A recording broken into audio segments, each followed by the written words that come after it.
link and stuff. Okay, I think we're started. Okay. Recording and Starting the streaming. stream off. And then see if Yeah. see if we see the stream pop up. Yeah. You know how to grab the link for it, right? Maybe. Okay. There should be a Uh, share link near the top right section of the screen. Hoo- Yeah. Huh. Hurrah!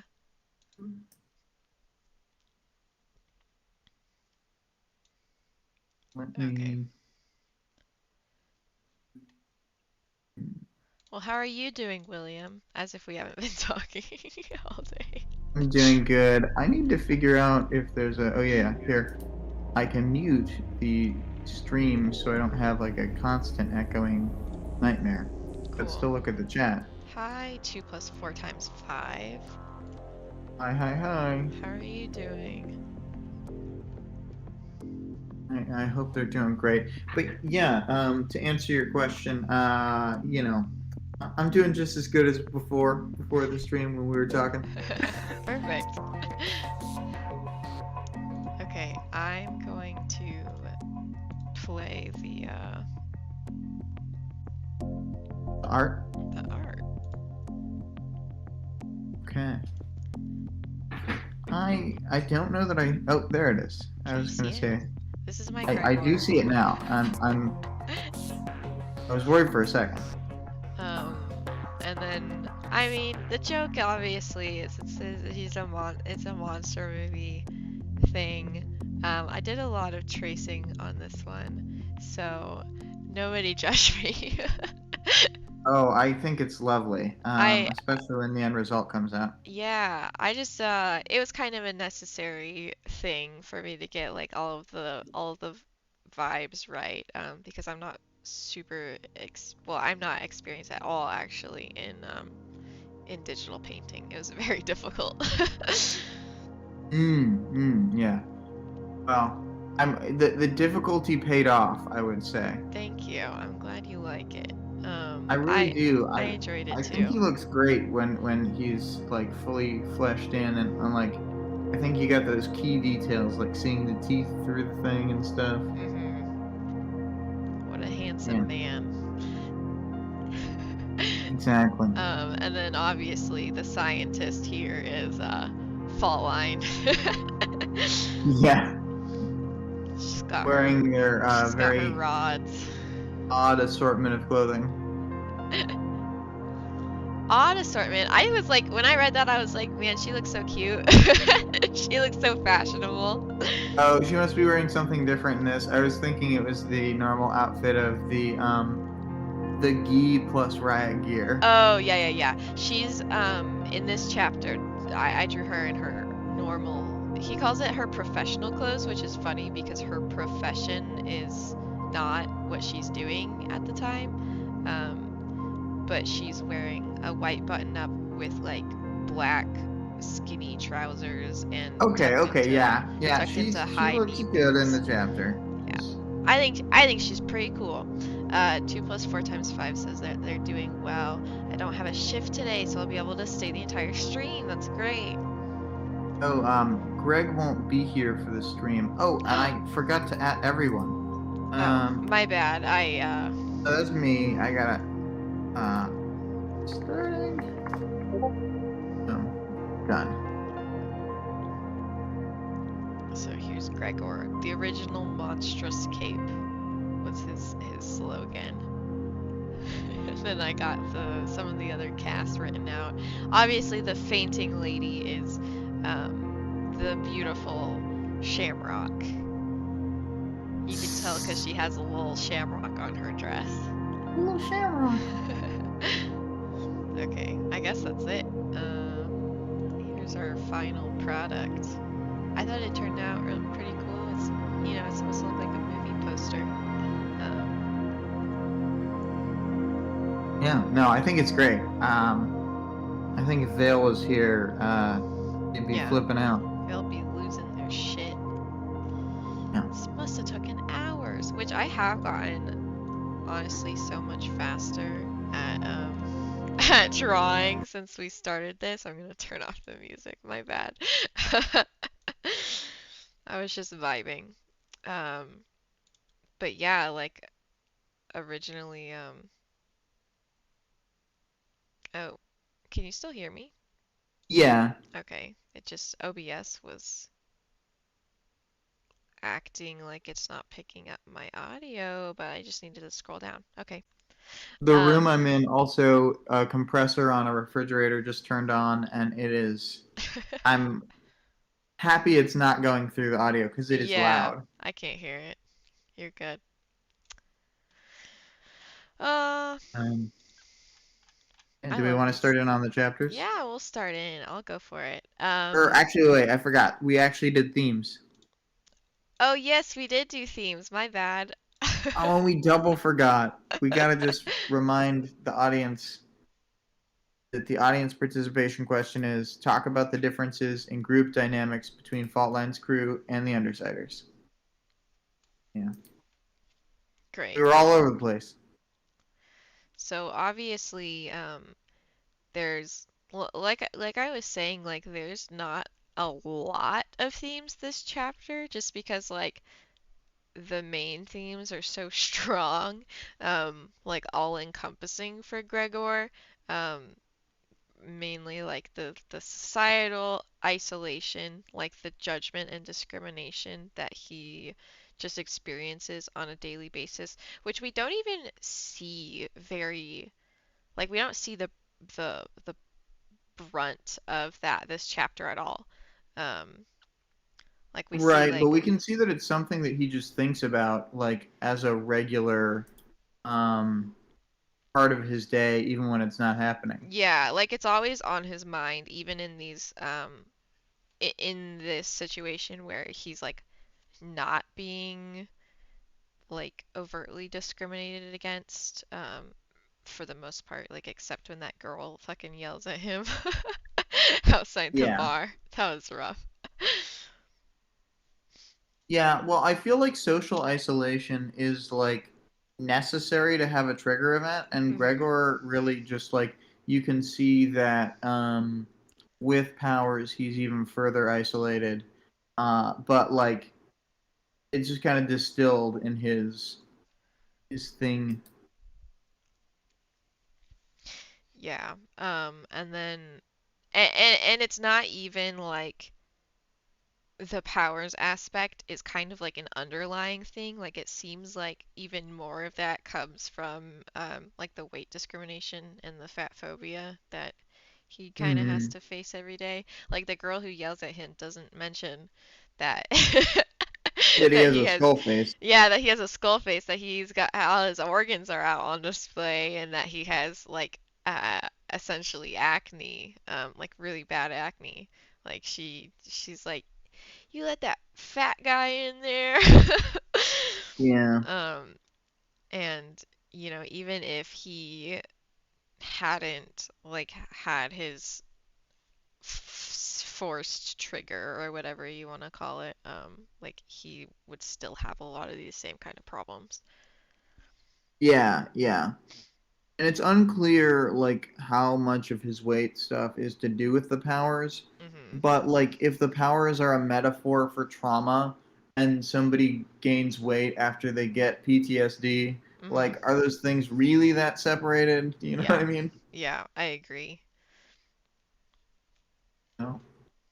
I know. I think that's another area where like this book can really spill over in and be more meaningful because like um even though it seems like this is a very like fantastical kind of problem, it's like grounded in a very real like thing that's very possible. Mhm.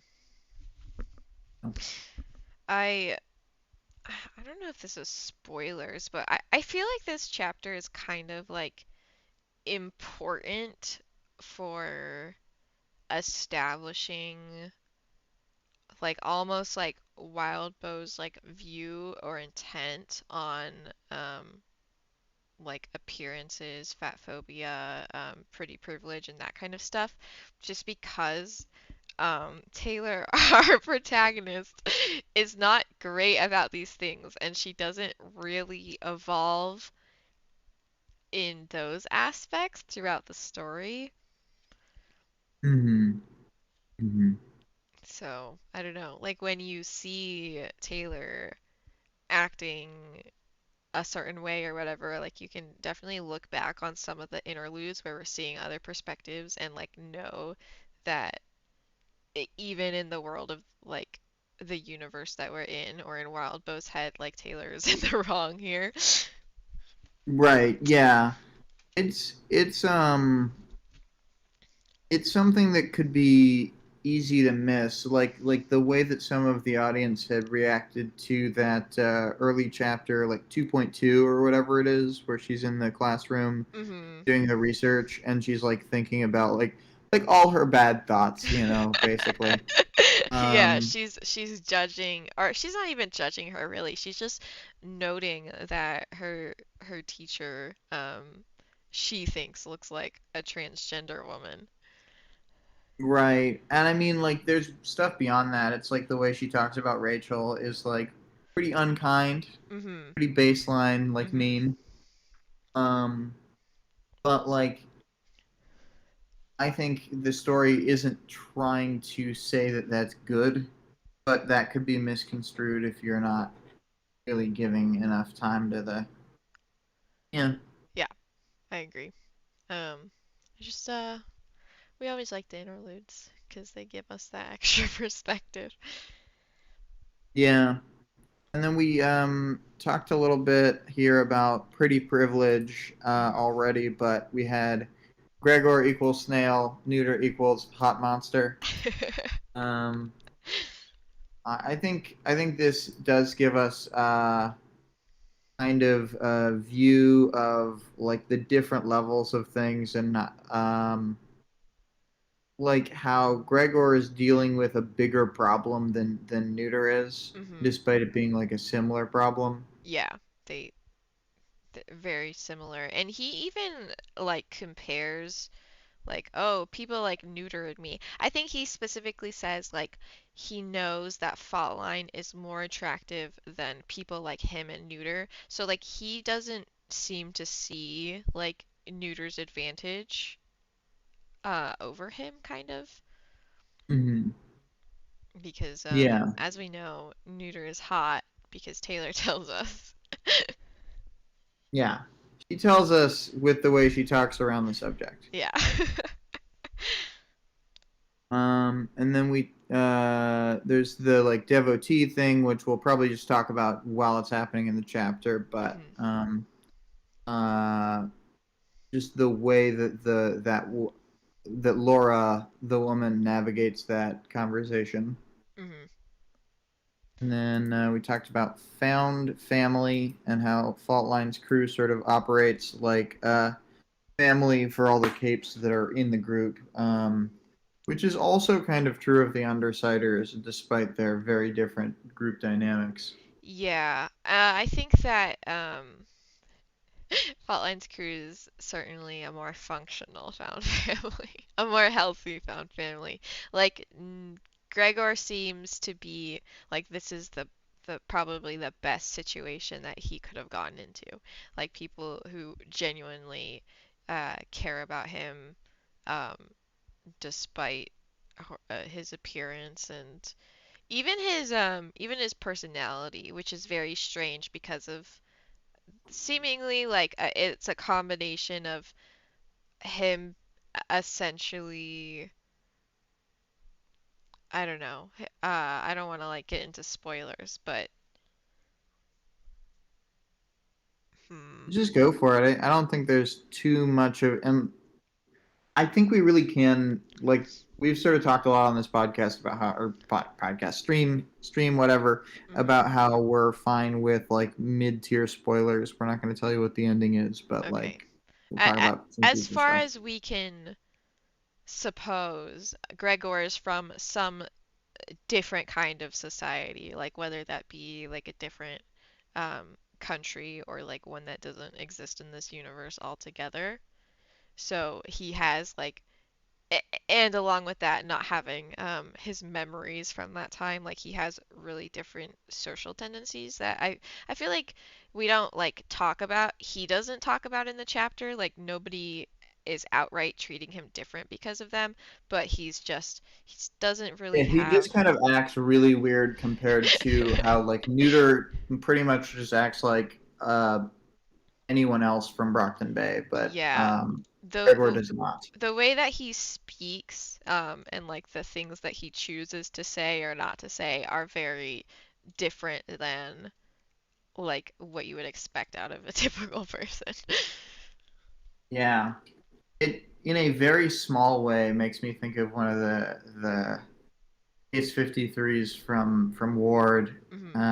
who can kind of just barely speak English. And there's one sentence that I just always sticks with me because of the way the audiobook reads it. But is this the Svet? Yeah. Um, Oh, poor Gregor. I'll get into it if you're ready. yeah, yeah. So, it starts out when we see a teenager. I would hope by teenager he meant like a 19-year-old. Like he's not recruiting like kids from high schools or whatever. Well, the Um, guy says he wants to go to college oh, in. you're right, you're right. So he is like 17. So a teenager hands Gregor a paper bag, and he's kind of in shock when he's handed a wad of cash. We're told that this is $400 for the bag of whatever he might have. Oh Um, shit! he's like, "Oh, this is more than I was expecting."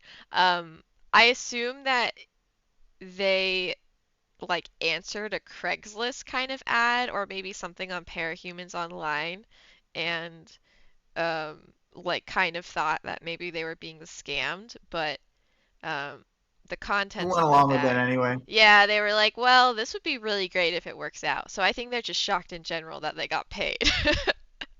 Yeah. So Gregor tells him that it's really hard for him to buy things because of his appearance, and he doesn't like, he feels like asking his friends to do this for him would put a strain on his relationships, which is interesting. We can get into that later. Um, but he wants to like make an arrangement with the teenager if he's up for it to be his errand boy. Um, up essentially in perpetuity, like until the kid decides that he doesn't want to or just doesn't show up to a job for a couple times. Yeah, it Um, seems like he wants a long-term employee basically, but he mhm. is totally willing to accept that it's just like they're gonna drop like flies mostly. Yeah, exactly. He's totally willing to just replace them if needed. He doesn't. This is a purely professional working relationship. Um, So the teen is like, "Oh, what are you gonna do? Kill me?" He doesn't say that outright. But Gregor assures him that like he hasn't killed his previous errand boys, and he won't ask him for anything illegal, and that he will receive the $400 for every errand that he runs. So we don't actually learn about Gregor's power in this chapter at all, but I Mhm. just imagine Gregor's like, I won't kill you. I'll slime you. Yeah, And exactly. just yeah, Slug yeah. you up. Um, so he lets the boy know that there's like a really small chance that he could run into trouble with his enemies, but like that hasn't happened in the past. His Mhm. last assistant had tried to sell info about Gregor to like the police or the PRT, um, and like he was like, "Hey, don't do that," and then they continued business for a while after that, which is It's like just really pretty funny funny. actually. Yeah, Gregor's like such a fucking weirdo. Um, so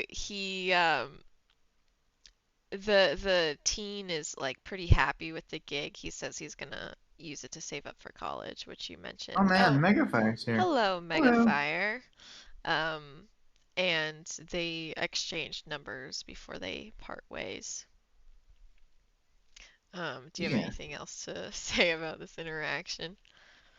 I mean, it's like an interesting little interaction. But it really just highlights that stuff we were talking about like how Gregor has like really different mannerisms, and you can Hmm. sort of tell he's from somewhere else, you know? Yeah, and I can't tell if he makes like has humor or makes a joke here because the kid is like listing out things. He's like, "Yeah, I'll get you food, groceries, shampoo."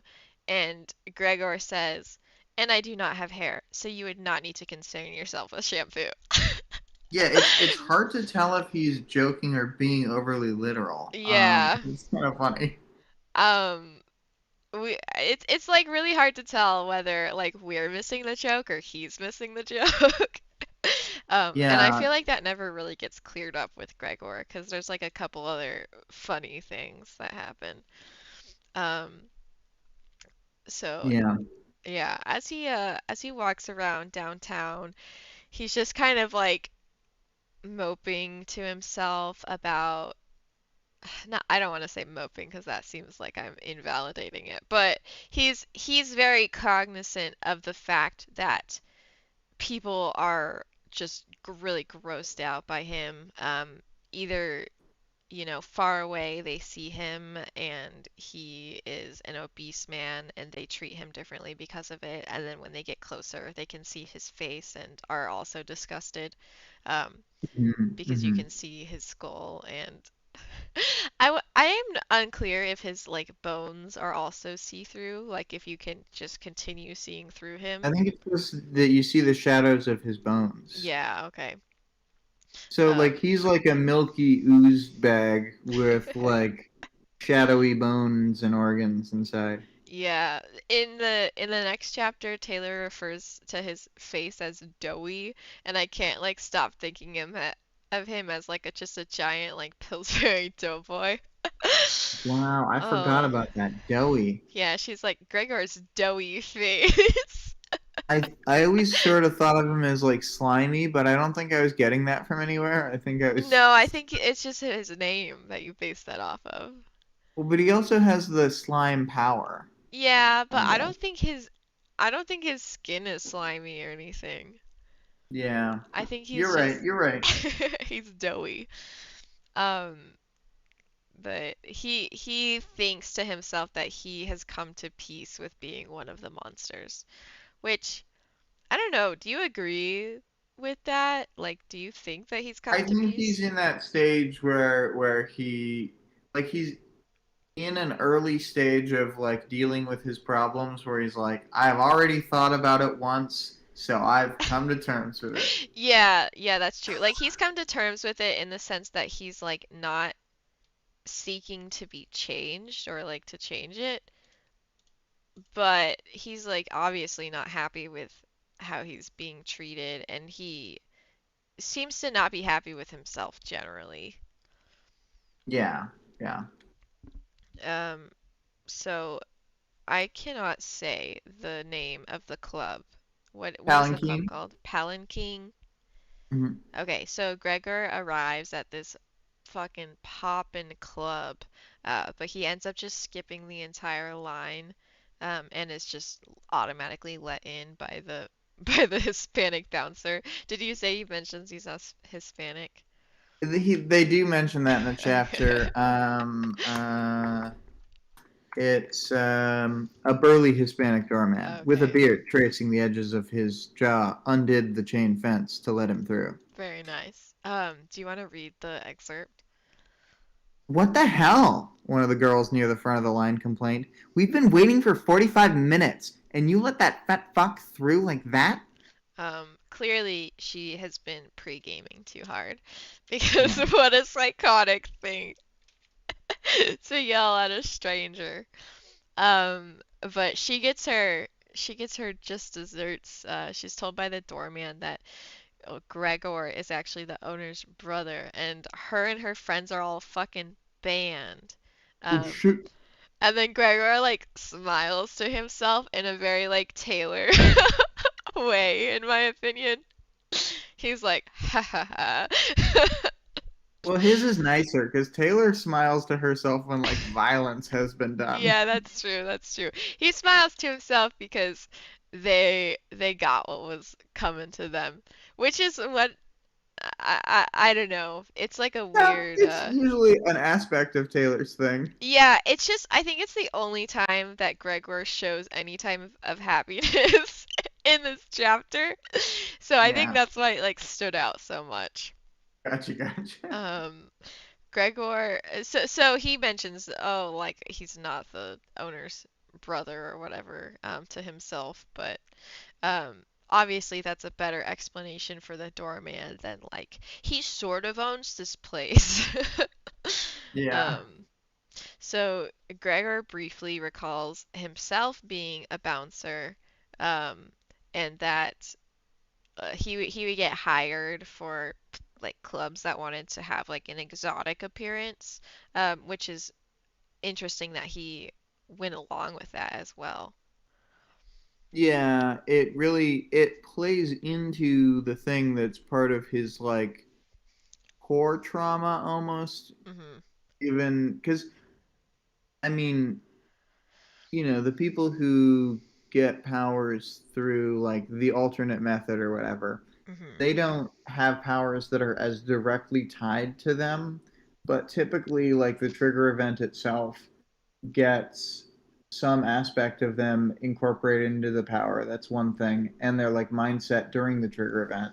But Mhm. then the other thing is usually they sort of mold to the mindset of the power anyway, and like the case 53s, it's like a bigger example because it like physically changes them, Mhm. so it's like their whole life instead of just part of their life. Yeah. So Gregor's yeah, just I got so mean, many layers. yeah, he's like a Shrek. He's like an onion, Yeah, exactly. um a snailian. Um, so he heads into the club and he just kind of notes that this isn't one of those clubs that they have to keep a line outside just to keep up appearances. Like, it's poppin'. Um, he heads up into a balcony full of a bunch of passed out girls, which when I first read that, I was like I was like a little bit shocked and appalled until I like realized that they were all just tripping on like neuter juices or whatever. It just seemed very strange to head up into a balcony full of like underage girls who are just all passed out. Right, yeah. It's very strange, but A little don't worry. suspect at first, but It's then you realize the truth of the matter. yeah, it's not as bad. It's not as bad as it seems, so we promise. So Gregor's up there, and or sorry, not Gregor, Neuter, greets him, and he is accompanied by two girls who are still conscious. Yeah, Megafire says very strange vibes to start. Yeah. Um, there's a like a blonde one and a brunette, and the blonde one, her face flashes with disgust, which I thought was interesting that it flashes because that means like she was trying to cover it, like she like felt horrified for a second and then like attempted to recover or like hide that feeling. Yeah, Um, I don't think that she was like going like ew. I think yeah, she like was shocked and then like switched modes as fast as she could. yeah, but I don't think Gregor doesn't seem to have any kind of empathy for that kind of obviously because it's like his whole life, you know what I mean? Right. But um um and he notes that she also looks very young. She's probably like 16 at the oldest, which is fine because that's the age of the ladies that Neuter likes because he is around the same age, supposedly. Theoretically. Theoretically, he is 16 or 17.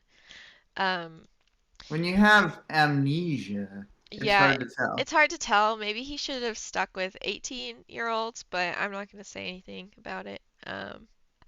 The uh Well, the other theoretically, girl. these girls are claiming to be 21-year-olds, so Yeah, Yeah, claiming. Vale, I missed the alert. It's okay, Vale. Um, You we can missed listen you. to our earlier tones, and you'll be able to go back to see the art run. Yeah, the I speed mean, draw. the speed draw I think is really interesting for this one, but would the girls being older be weird the other way around though? I mean, if they were too old, sure, but Yeah, but like 18 or 19 is then you got like a good little range there. He could be 16, 17, 18, 19, 20. and he does have like I guess there's the excuse that he does have like a younger demeanor regardless. Mhm. And I don't think it's like a facade. It's just like kind of He's who he is. he's he's definitely like inherently immature, which we'll just see later. Like it doesn't seem like he is really gonna change a lot like with age. Neuter. Neuter. It's right in It's his right in his name. name. Yeah, he's new to the world, okay? Um, so there's another girl there. He does not mention how old this one appears, which I was like, whatever. Um, the brunette smiles at Gregor with no flash of disgust prior. Oh Um, my god. and I just noted in this case, a woman smiling politely does mean she wants to fuck him. So, checkmate. I got the impression from the lack of comment by the what is it? The close third person? Is that what we're seeing? The close Yeah. third person narration. Um, that she is older and like more adult look hmm to him. Hard to say, but someone isn't disgusted by me. There must be something wrong. Is a vibe. Yeah. He Oh boy, describes Vale. it as like new and interesting or something like that. Mm. Um, Neuter prompts him to pull up a chair. He talks like an old-timey, like Great Gatsby character, which is so funny to me. He's like, Gregor, my boy. Like I always have him with that like silly Atlantic accent or whatever it's called. Yeah, I always like I have a hard time like forgetting that one version of him from the narration that's I think in this chapter where he's really like kind of broy. Oh, well, he's not broy. How to describe? He's like the R is rolled when he says bro and stuff. And Bro. Yeah, he also has a strange accent. Um, yeah. which I just assume that because nobody mentions it that Neuter does not have an accent. Mm, mm. Yeah. The Um, audiobook thought, oh, he probably has an accent. And, maybe he does. maybe he But does, but I'm not a fan of. I think it's funny, like some of the ones later, like Weld, he's like, just got a Boston accent. Yeah, he's It's like from Southie. It's fine. um so Neuter wants him to pull up a chair, good chap, and back up his claims of cool ass cape jobs. Gregor's like, oh, I don't know, like Fall Line might get mad. Neuter says that even Fault Line joined in, which I assumed this was a lie. There's no evidence that he's lying about it, but I feel like Fault Line doesn't hang out in the club very often. Maybe she just like stopped through and he called that like good enough. Yeah, exactly. Oh my God, Vale is from Boston. Weld with the Boston accent throws me every time. It's so far from my headcanon, but also probably close to right. That's so funny. Yeah, I feel that every time I hear that silly Boston accent. Um, the brunette who is named Laura compliments Gregor's accent, speaking of, and she asks if it's Norwegian. He's like, Ooh. this is like another example of Gregor's very strange social interactions. He's like, I don't know, but I also speak Icelandic. Um, and then she like prompts him again, and he's like, I don't know, dude. I don't know what to tell you. And it kind of creates a lull in the conversation, but Neuter, charismatic king, prompts him to talk about a job where they had beat heroes, which I think this is the first time we hear of Chevalier in Mirrodin. Hmm. I'm not Yeah, sure. and we hear that they're different protectorate team leaders. Hmm. Chevalier is from Philadelphia, and Mirrodin is Chicago. And the girls are like, "Whoa," because they definitely thought Neuter was lying about this, and because of these heroes' reputations. Um, Yeah, like they're bigger than Arms Master, and Arms Master's pretty big. yeah, and this settles a bet that they apparently had with the girls, that they wouldn't have to pay for the drugs if he was lying. Yeah. So they fork it over, and Neuter dips his tongue into two spoonfuls of water, which I just think is a really funny method. And he tells the ladies to It's a drink up. sexy method. Yeah, Laura's like, "That's all." Somewhat annoyed, I think. But Neuter's like, "No, no, baby, it's enough." Um, and then the blonde girl named Mary takes the neuter juice and immediately just fucking passes out. But before Laura takes hers, she gives Gregor a receipt with her number on it for if he wants to talk or, something else. Oh, Laura. He's really going for it. um, what did Vale say? She wanted to make a joke about the Norwegian blue and he just ruined it. Yeah, exactly. I just love how ballsy Laura is. Like, I feel like from the chapter we're not supposed to like Laura, but I'm just like, she's going for it, you know? Yeah. As they say, get it, girl. Yeah, get it, girl.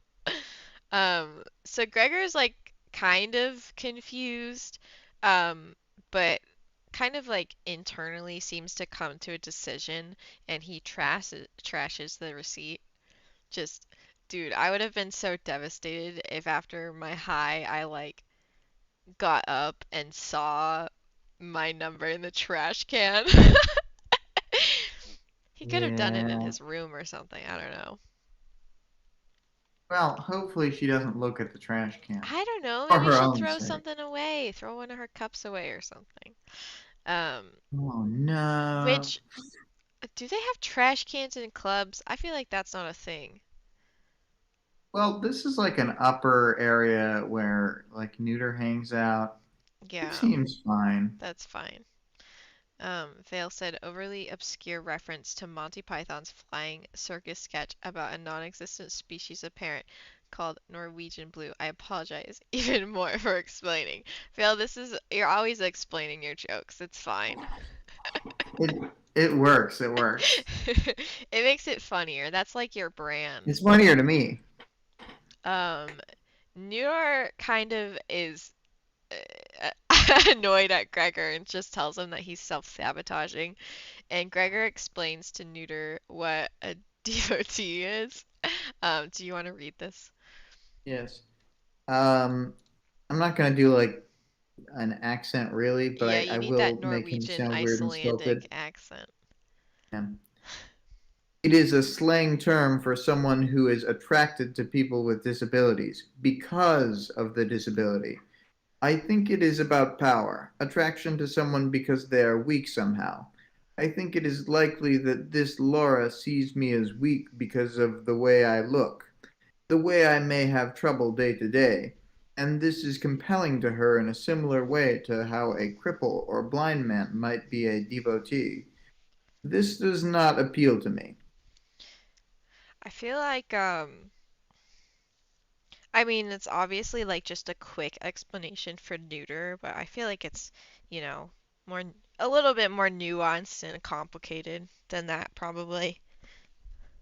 Yeah, I I think he may be reading too much into it, like just flat out. Yeah.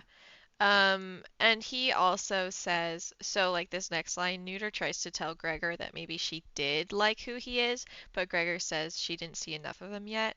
And like if Gregor like wants that out of any kind of relationship, like he wants to be understood and like whatever, like before like being in, 'cause I mean like obviously she wants to fuck him, like she wants a sexual relationship with him, but I don't know, like maybe they could have had a real relationship, you know what I mean? Yeah, and I mean the thing is that well, first off, Vale said here, I really don't think he's right here. I think he's defensive. In the land of unreliable narrators, he fits in perfectly there. Mm. Um, yeah, for sure. We don't need to take his close third person as like gospel, to be Hmm. honest. Um, although I do always think it reflects how the character feels, which we're all in agreement on. I think Yeah. it doesn't mean that it's how the world around them is actually like operating. Hmm. Um, but yeah, I think that she doesn't see him for long, but like she knows that he's an important person in this like really prestigious Brockton Bay club, and that's like cool, right? Yeah, And he's he's cool. friends with the drug guy.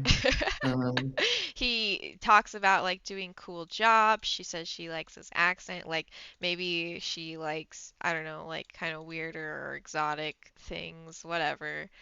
And like I don't think like Laura did anything wrong per se. Like there's something to say about him thinking about I guess like the whole devotee thing and like people being attracted to like people with and like disabilities. knowing what that word is. Yeah.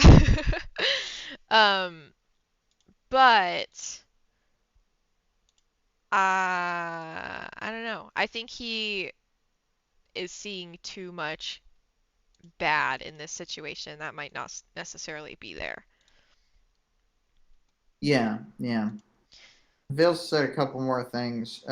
He's completely self-contained as a person, which is okay. I love how it characterizes him consistently. He makes his own choices, acts on them as he sees appropriate, and doesn't care if it's right. Hmm. Correct by right, not morally, but factually. Yeah. So as Gregor goes to leave, and to send more ladies up to neuter, Gregor Oh asks, my God. yeah, I know, enabler. Gregor turns back and he asks, neuter if he's happy. Oh yeah. Dude, look at me. I have money to burn. I have the hottest girls in the city begging to get a taste of me, literally wanting to taste me. What do you think? You are happy then? Taste, time of my life, bro. Peter opened his arms wide to greet a trio of girls as they reached the top of the stairs. I am glad. Gregor turned and entered the hallway at the back of the balcony as the door sealed shut behind him. The pounding of the music behind him dimmed. Yeah. Um, I think like as much as we don't see very much of Neuter in this chapter, but I feel like this shows so much of him, like that kind of like youthful, immature personality that he has, because I don't not believe him like that he's happy and he's like enjoying his life right now. Um, and like also the fact that oh, like he's surrounded by hot girls or whatever, and he like can't actually have relationships with them, but he's just enjoying it anyways. Yeah, yeah. Just like for the sake of it. Vale says, I think that is a good question, though. Neuter can't have real contact with any of them, and it will probably hurt more and more over time, which might be how Gregor feels already. Yeah, Yeah, Megafire, you gotta work I with what feel you like have. they can figure something out. Yeah, I feel I mean, I think that There's ways around this. he's just kind of fine with it. Like maybe later on it'll be like annoying for him, but I don't see it as being like as painful as what Gregor is feeling. Yeah. Megafire says you got to work with what you have. This is why he comes across as younger, though. Yeah. Like my guy has a prehensile tail. That's living the life. Yeah. Yeah. So Gregor enters a fairly lived-in room with two beds in opposite corners. There's a freckle-faced girl laid out on one of the beds, and Labyrinth, which they never call her Labyrinth, but like it's obvious that it's her. Like we know who they hang out with. Yeah. But Labyrinth, It's L. A yeah, different L. a different L. So she sits in the corner just like staring at a wall, which it's so creepy, but um, Gregor offers the freckled girl named Emily her dinner, and she thanks him for it. And you had something to say here. Emily. Emily. Like Pigot. The call was coming from inside the house. Yeah, Perfect. we've never seen Emily Pigot and Spitfire in the same place at the same time. Obviously, Exactly. meaning this Emily is Emily Pigot. um, let's see. Vale said, agreed. I more mean Gregor was asking a question that will probably be answered differently than living my best life at some point. It's thoughtful of him to ask. And Megafire says that they love Elle so much. Um, so he asks about Labyrinth, like how she's doing. And her name is Elle, not like the letter, but Elle. But I Um, think that is possibly why they called her Labyrinth, so that they could plausibly just call her L. yeah, I think that might be right. Emily says that it's not one of her better days. Gregor asks Elle very politely if he can come closer, as from experience they've learned that on her bad days she might not recognize him. She'll just, I guess, flip out or whatever if people come near her. Um, After she meets his eyes, he gives her sandwich, which she eats when he commands her to. Um, and he kind of thinks back to when they recruited Elle from a high security asylum after they had attempted an unrelated job. As far as I could tell, like they went there and then like Elle freaked out and like fucked the whole building up and they were like, we need to come back for this girl. That was awesome.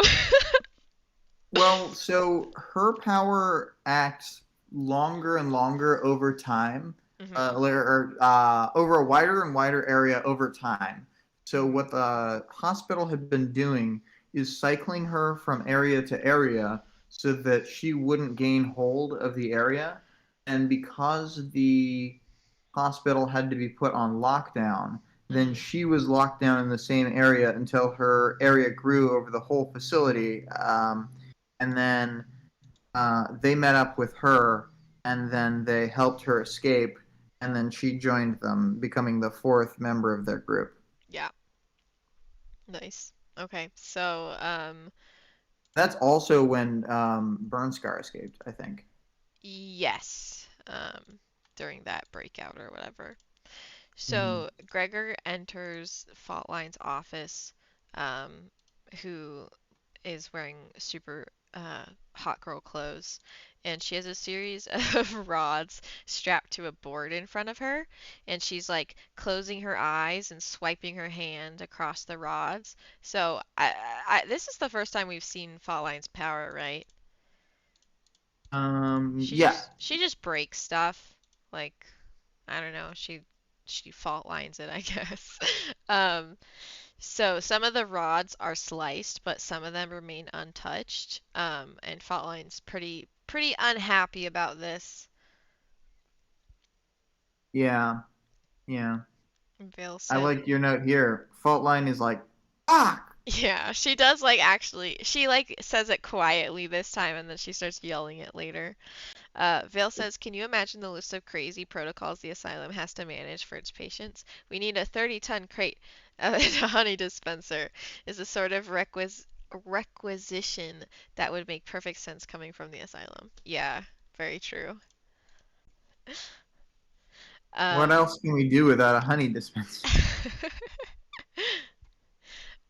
Um, the so Faultline asks, she kind of pauses her experiment and asks Gregor how Elle is doing, and he lets her know that she's eaten at least. And they both hope that tomorrow will be a better day for her. Faultline tries to swipe at the rods again when she's distracted by the conversation and fails her experiment. Fuck! Faultline explains to Gregor that she's trying to bypass the man effect, obviously without any luck, and she worries that she's going to be too weak when it counts because of these arbitrary limitations. I can't You're slice a not going to be able to human like being in slice up half. somebody's organs. Yeah, exactly. So arbitrary. Um, Oh, if only I could just get them. Although, you know what? I think that she might be able to tear apart somebody like Hookwolf. I think he's kind of in that like Weld is in the good zone where he's immune to like most Matin effect stuff like one way or the other. And uh-huh. I think that Hookwolf might just count as inorganic when he's When the he's hook metal. wolfing. Yeah, I think he might just be on the regular end of the spectrum for that. Huh. So she could maybe tear him in half. That'd be that. I would support that. I mean, I'm in favor of it generally. um, I pulled this quote here. Ah, yes, yes. I find it hard to believe that anyone who has toppled a building on someone could call themselves weak. Faultline is like, ugh.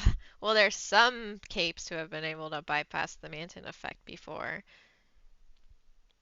There's a school of theory that says that the Manton effect is a psychological block, that because of our empathy for living things, we hold back our powers on an instinctual level.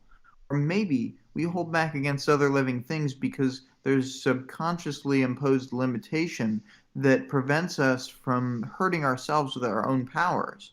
And it's too general, encompassing other things instead of, or other living things instead of only ourselves.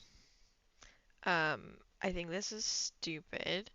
Um, I don't believe Regent anymore when he says Faultline is smarter than Tattletale. As we know, the Manton effect kind of works both ways, so like, why would it be based on empathy? You know what I mean? Yeah, because some people can only affect inorganic and not, or can only affect organic and not inorganic with their powers. Yeah. Um, And like I would assume that expands to things like a beam that only destroys organic things, something yeah. like that. I'll give Faultline the benefit of the doubt and hope that this is just this one school of theory is just the one that she's practicing right now just to eliminate it. Yeah, well, I think the maybe thing maybe is she that does there's so lots of much false experiments. information out there Yeah. about like trigger events and stuff because they don't. This is kind of backfill from Ward, so like maybe it doesn't count, but I'm just gonna go with it as canon still even now. Backfilled in Mhm. that basically there was false information about the idea that you could have like a good trigger event basically on like Yeah. the best day of your life, and so a lot of people would think like, oh, I'm not actually heroic because I didn't have a good trigger event or whatever. And Mhm. that's also the way they explain away like uh you know, capes who get powers through other means. Mhm. Some other means.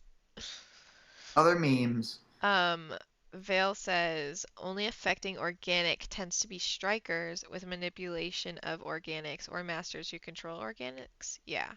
Uh, Basically, like Panacea would be a striker with manipulation, and then Taylor's are only, which like I guess Taylor's doesn't super work because it's like bugs don't have anything to do with empathy. um, Yeah, well, there's ones that super don't work like um uh Marquis only needs to be within range of you and have mm, exposed bone, and then he can like tear you apart. Oh, wow, yeah. I guess I don't see him do that um, very often or at all. Um, yeah, and I guess maybe like they're just like, well, those ones are just the psychopaths. Right. Yeah. Um, so Faultline says she's trying to trick her brain with like her setup that she's using because she's like quickly moving between inorganic and living material. She tries it again, fails. She asks Gregor to rearrange the rods so that she doesn't know what order they're in. She does it with her eyes closed, fails again. Yeah, this school of thought God very damn it. easily disproven. um, when she opens her eyes, Gregor goes fucking crazy. He grabs her by the throat and shoves her to the ground. He climbs on top of her and holds her arms down with his knees. So he's like sitting on her chest, I guess. Um, and he's, He went to the Quentin Tarantino film school as to how to be a director. He's like, yeah. you gotta choke him with your own hands. Yeah, so he's fucking choking her out, and so hard that Faultline's face begins to change colors. Um, I get and why he does it, but it's still a little bit of a suspect action to me. he's like, it's a little weird, and then he's like, sorry. Yeah. And he lets Faultline go as she begins to go limp. And I pulled some quotes here. Yeah. He waited patiently for her to recover. When she looked more or less in control of her own breathing, he spoke. Months ago, we were talking about this subject, the Manton effect. You mentioned how it might be possible for someone like us to have a second trigger event, a radical change or improvement in their powers as a result of a life or death moment. Such might explain how one broke the Manton rule. She nodded, coughing again. It would not have worked if I had warned you in advance. I am sorry. It also wouldn't have worked, he doesn't know this, but because he was trying, it pretty much couldn't have worked. Yeah. And it's also like I don't know, maybe he has more context on like what Faultline's trigger would be, which I can only assume was a physical trigger because it seems so unrelated with her like actual like ego issues and stuff. You know what I Mm-hmm. mean? Um Yeah. so I mean, I guess that this trigger would have made sense because if her original thing was slice up a inorganic thing to save my life, then the next step would be to slice up an organic thing to save her life. Mm-hmm. Um, I mean, if this mimicked the trigger event enough, maybe it would work. But I feel like, it probably did not remind her of the original yeah, because trigger. it's more about the mental state, even as well, hmm than like the physical arrangements or anything. Yeah. Vale So says Faultline is more of a John Woo fan. She uh, into isn't this, into this style. um, classic. I just wrote classic good guy Gregor. Yeah. Faultland's like, what did you expect me to do? Kill you? And Gregor's like, you would never kill me. um, Confidence. yeah, exactly. Gregor's got that confidence. At most, she would only cut off his hand. Mhm. And I pulled another quote, very sweet quote here. Bless you. You have done much for me, even even if proved. Ugh. Sorry, gotta cough it out for a second. Even if it proved impossible to reattach, I would not say it is a very attractive hand. He examined the hand he'd just used to strangle Faultline. To lose it for something you have been working on for a long time is not a regrettable thing.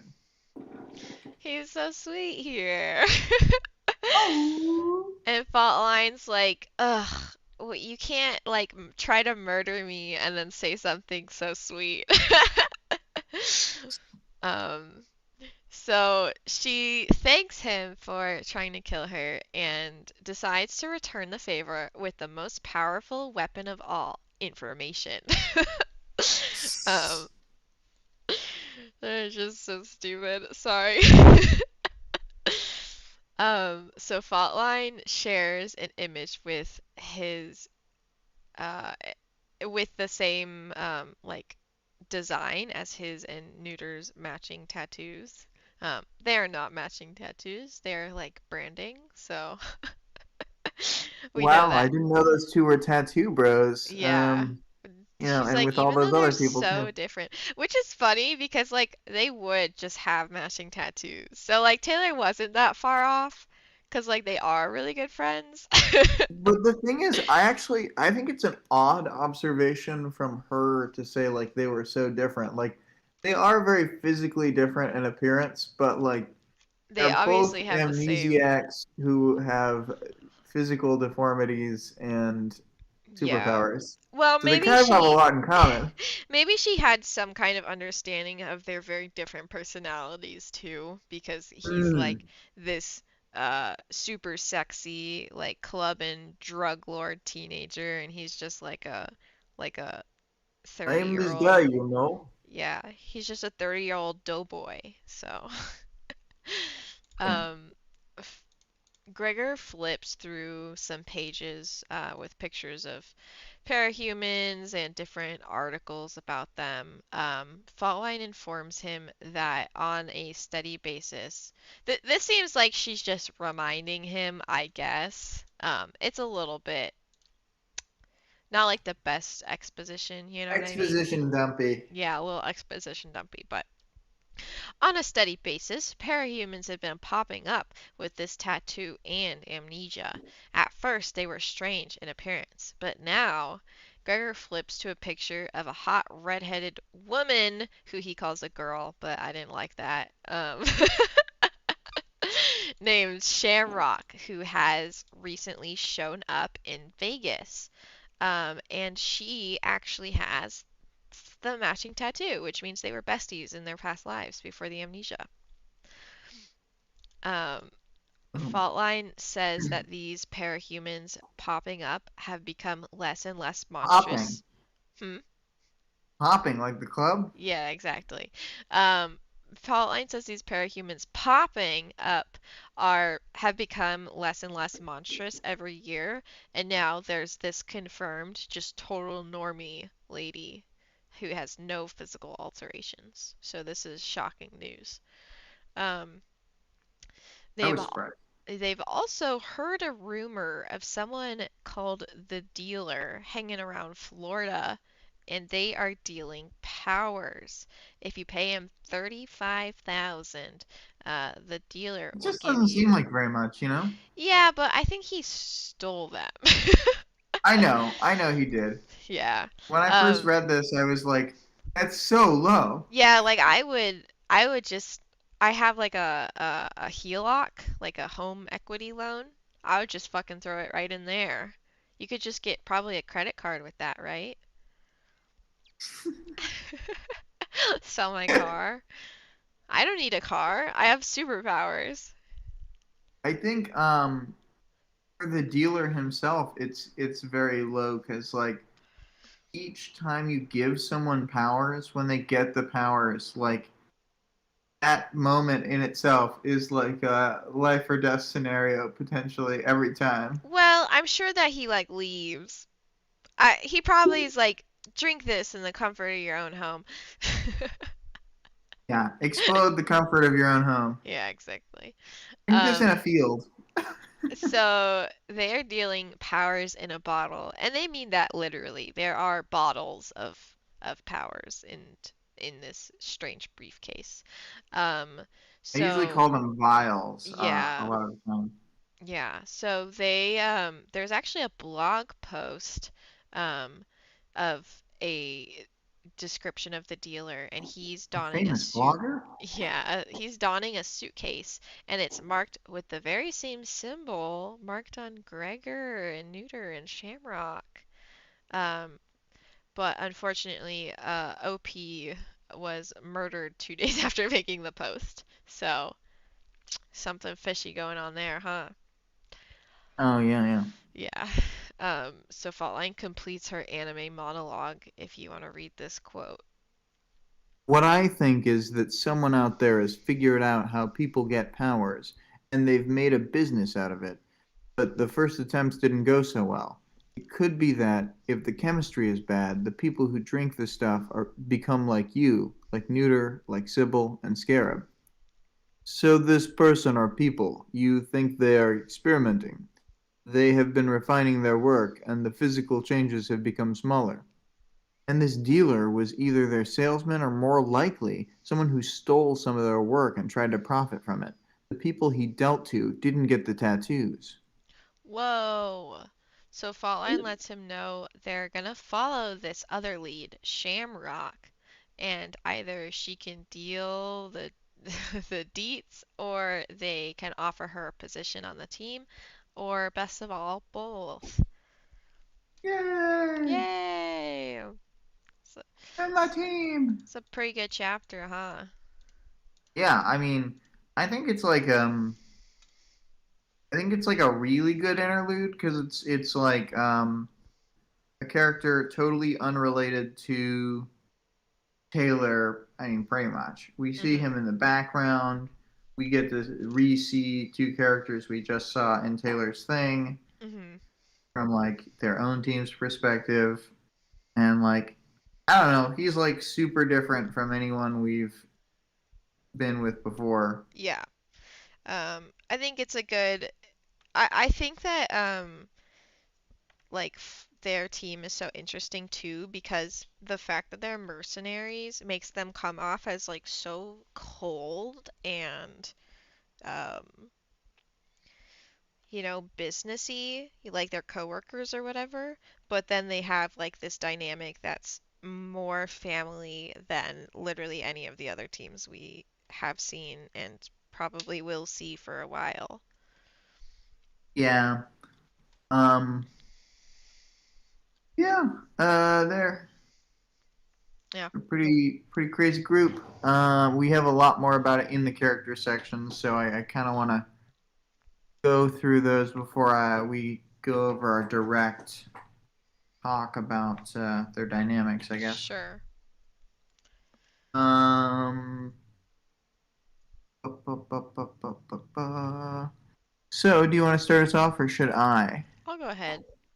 Um, so we learned in this chapter, Gregor's in his late 20s or early 30s, I guess.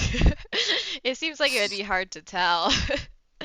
Um, Yeah. and he's nearly 3 times the weight that he should be, which I am gonna say means he's probably like around 450, 500. Um, Yeah, I was thinking like 500. yeah, 500. Um, and he He's really hard to knock over. Low center of gravity. yeah. He's a big dude. And as far as I can tell, we haven't seen his power, but I think this is like related to his power in a way that he wouldn't be a like he's probably not able to change his body or like lose weight or maybe even gain weight. Yeah, yeah, like he is large size, but like he kind of just is the shape his power wants him to be. Yeah, it doesn't seem like it's even if and we you talked about this earlier like how weight and trauma are related or whatever like that's definitely the case here but like even if he had like the want to change his size or whatever I think it's like physically impossible for him.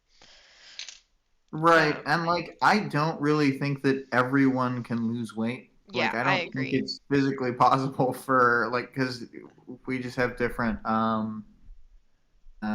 like body types to such extreme degree, when you Yeah, actually account for every person.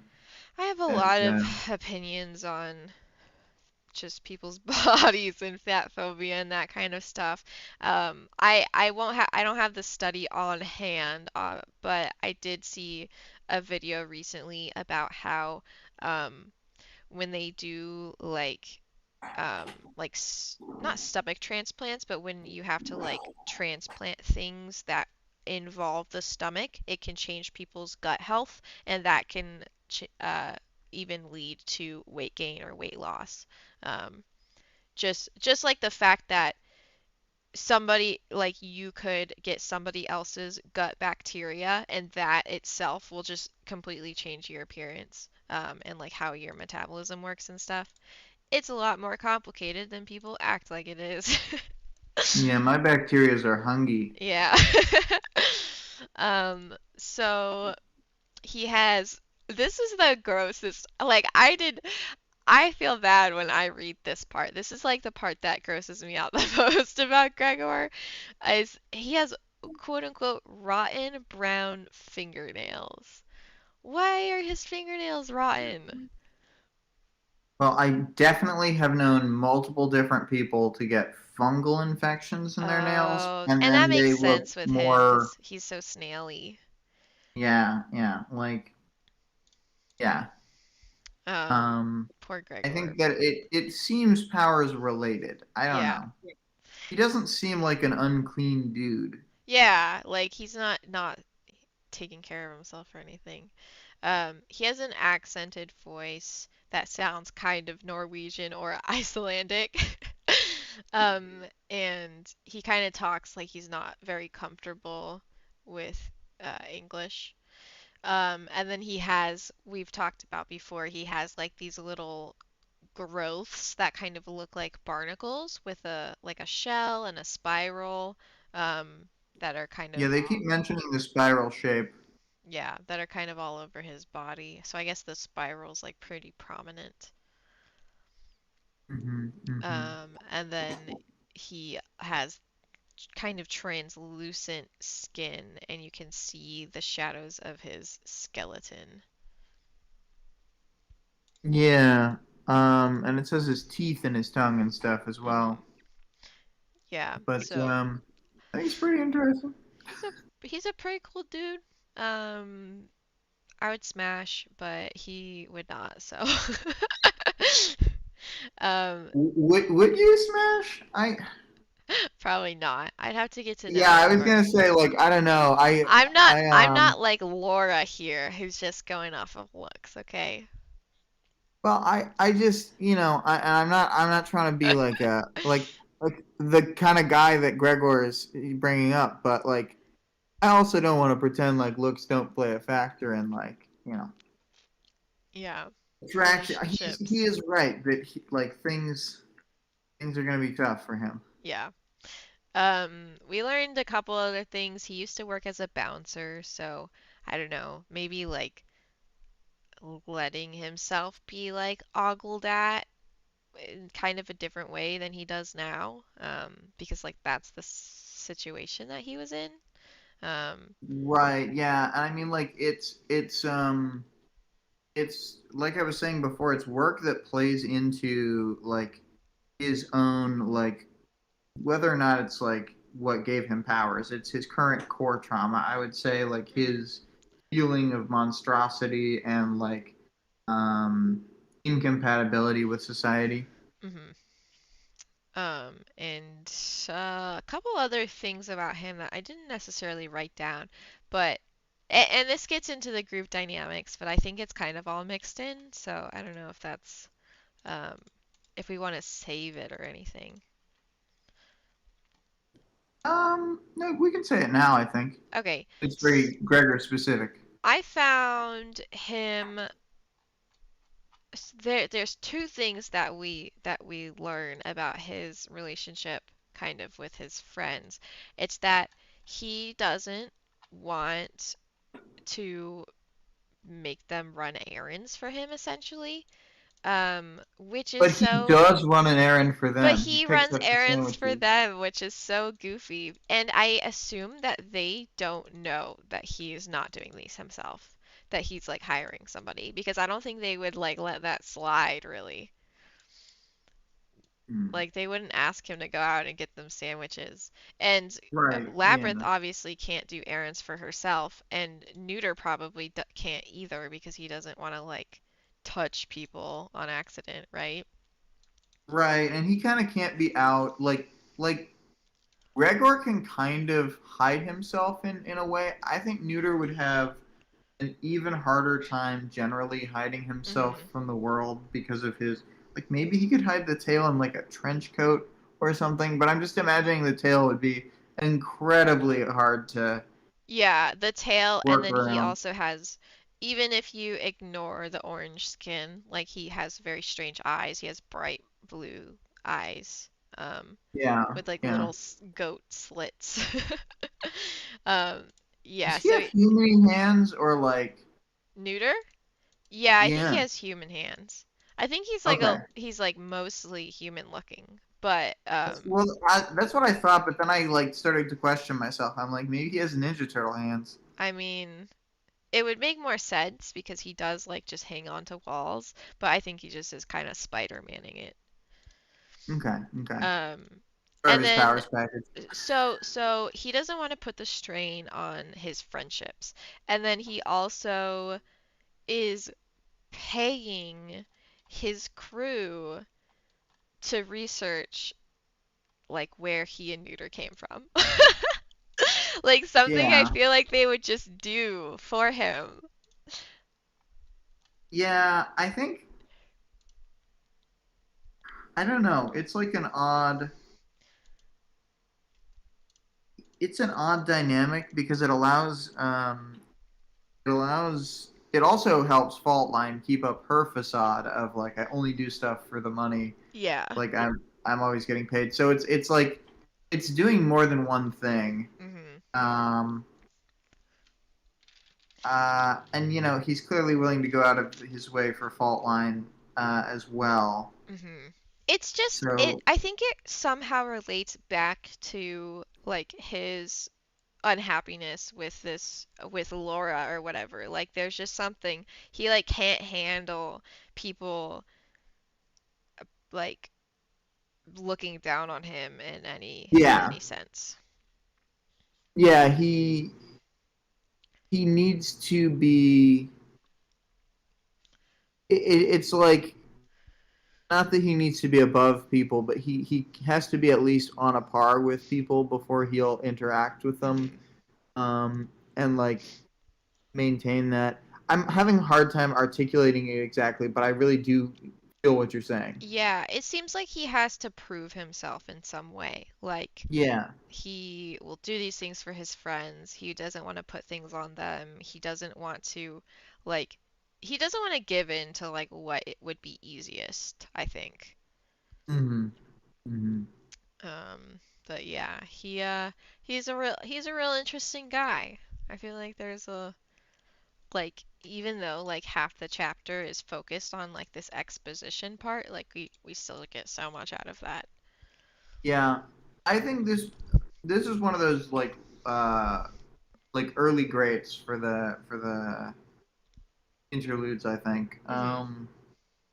I think most people like Gregor for the rest of the story. Yeah, Never I really think that the sour on him. interlude really just like enraptures everybody, and then they're just you're a big fan the rest of it. Kind of like Weld, I feel like, because you read Weld's chapter and you're like, yeah, and then it gets to like other people's perspective of him, and you're like, oh no. Yeah, But yeah. you're still like always like rooting for Weld because you know that uh, it's too bad Wildbow couldn't have the same effect on poor kid Win. You like him during his chapter, and that's it. It was so funny. I was scrolling through little pictures of the little chibi versions you made of the characters Uh-huh. with one of my friends on my little trip here, and they don't know anything about Worm, and they stopped on the Kid Win one, and they're like, "Oh, that's so cute," and it just made me Ugh. laugh because this kid went, "Oh," and this person said that it reminded them of me. That's Uh, so funny. Hold on, I need to look at my it chibi. was, much as the previous "You remind me of Mr. Bean" comments. uh, Yeah, I believe it's in other art if you oh, scroll. he is kind of cute in this one because he's got his skateboard and he's holding guns. I think it was like just the brown hair. Like, you Yeah, have brown hair, right? that's why it looks like you. Yeah, You have short-ish brown hair yeah, and guns. exactly. Um, And two red guns and a red skateboard.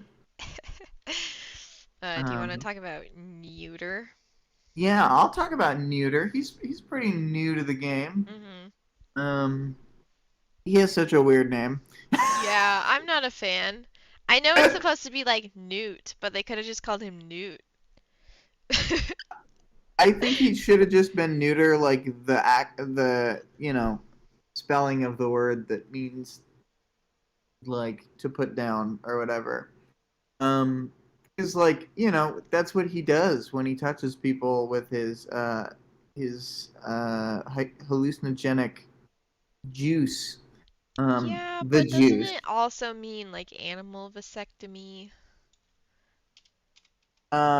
Yes, but like I probably wouldn't name for myself the that. same, it's like neutralizing something. It's neutralizing their ability to have children. Yeah. Um, yeah, Yeah. I mean it does mean that, but he probably does that once he hits you with this. You are infertile once you go on one of these trips. Yeah, that's not what that's what he's not telling these ladies. Maybe it's Yeah. like a monthly birth control thing. Like you're infertile Oh, for the next month. okay, okay. Yeah. Would it really be that kind in parahumans? Um, so it's enough. Any more, and you might be out for an inconveniently long time. That right there, Neuter pointed to the spoon with the tip of his tail, is a little less than an hour of psychedelic tripping. No hangover, no side effects, it's not addictive, and you can't overdose on it. Trust me, I've tried to make someone overdose before. Combat situation. I couldn't make it happen. This just sounds I just think awesome. it feels more sus after he gives the explanation. Well, I just think it sounds really fun. I like wouldn't you want to Oh go to yeah, this no, no, it club does sound and really fun. fuck with Neuter? And how much do you think his drugs are? I don't know. I wish they mentioned it. Yeah. I would pay up to $300. All right. I thought you were gonna say 200, but I like 200. your 300. Yeah, 300. I I agree. I think this would be a because well the thing is this isn't like something that you can get elsewhere or do Mhm. again, Yeah, in it'd another be like an venue. experience. Yeah. And it's not addictive, no side effects. And the psychedelic tripping, like that's what I'm always most nervous about is like, oh, what if I have a bad trip? But I don't think they have bad trips. Yeah, it doesn't seem like it. Yeah. Well, we also learned that Neuter is rather immature. He likes just talking up ladies. Like that's his hobby, I guess. It's just sitting around talking up ladies who want a taste of him. Oh, yeah, they do. Um I mean, Vale had said before that there would be like a contact issue, but I'm gonna tell you, there's gonna be ways around it, and there's gonna be like ladies who are like, let's see if we can do it any. I mean, there's just gonna be a Yeah, lot of stuff. that's Neuter's true. not gonna have a problem Neuter's not gonna finding. have a problem polling, and I don't think that the ladies are too hung up on the accommodations. Yeah. Um, so do you have anything else to say about Neuter? He's a fun No, guy. I mean he's like a fan favorite. He's a clear ship with Taylor. He's a clear ship with Victoria. I mean, you're a little old for him. It's a little gross that you're dating a teenager, Oh but my God. you know, these things happen. Yeah, exactly. You, Me? yeah, they Oh. happen to you. Um, we meet. They're both his age, yeah. Um, Spitfire slash Emily for the first time. Nothing much to say about her. She she's got freckles and curly brown hair. Oh my God, you know who else has freckles and curly brown hair? Oh, Amy, and you. Amy. Wow. We've never Oh, seen Amy, Pagot, and Emily in and the you same in the room. same room. Oh, sure. Vale, sorry, I meant to say Vic, not Victoria from the story. I meant that we were shipping neuter with Taylor from the story and Vic from the stream. Oh, I don't know. He's not really my type. Okay. I thought he would be. He's a real trickster. Yeah. He loves fun. No, if Taylor thinks they're hot, then it's not for me. But she thinks Amy's. I mean, what? Yeah, she does think Amy's hot later on. She's like, "Whoa, Amy got built and she got Yeah. tattoos, dude." We won't talk about that. I'm sorry, that was spoilers that Amy's gonna get tattoos. Um. Yeah. Luckily, you can say Vic. Then you met someone on stream and someone in the story. Easy out. Yeah. Yeah. I do my best, but you know how these things happen. Yeah, maybe you Um. could call the other one something else. Yeah. Call the story one something else. Yeah, call her hmm, Veronica or something. Ugh, that does not fit her. I'm Ugh. sorry. It grossed me out. Veronica isn't bad as a name generally, but it's bad when it's on the wrong person. I gotcha. I gotcha. Um, Um. Just to cap off the Spitfire, we don't really know anything about Spitfire. I feel like we never really learn anything about we Spitfire. never know anything. She's just there to puff up the team a little bit, it seems like. I'm most interested to know why she joined the team versus like everybody else seems pretty directly tied to like the same like stuff. Like Elle got messed up by the powers, and so did Gregor and Neuter. Yeah, and Faultline's The like their boy. mom. She collects them. She's Mm-hmm, just as mm-hmm. bad as Laura, honestly. Yeah. She's just staring at their broken wings. Yeah, she's like, I can fix them.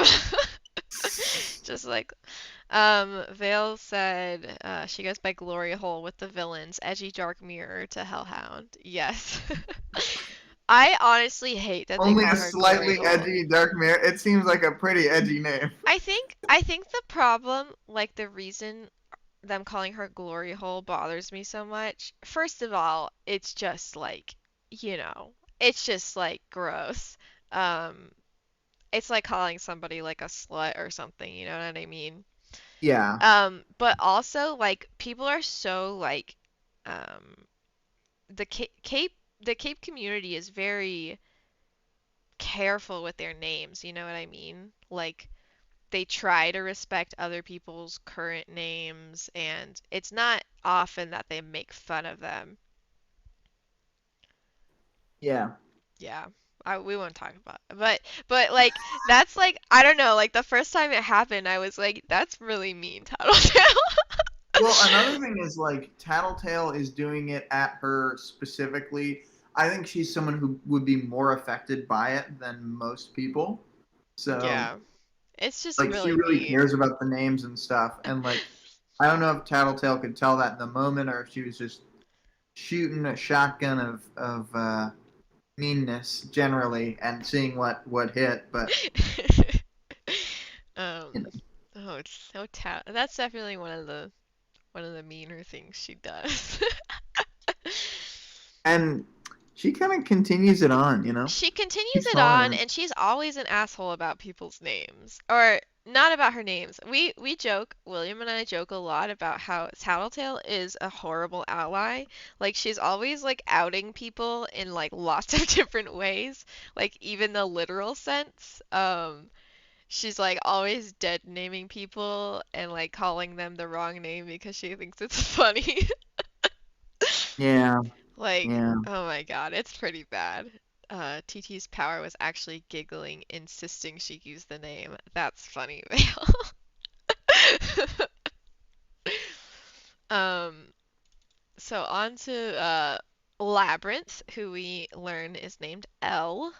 Um, she has got some problems.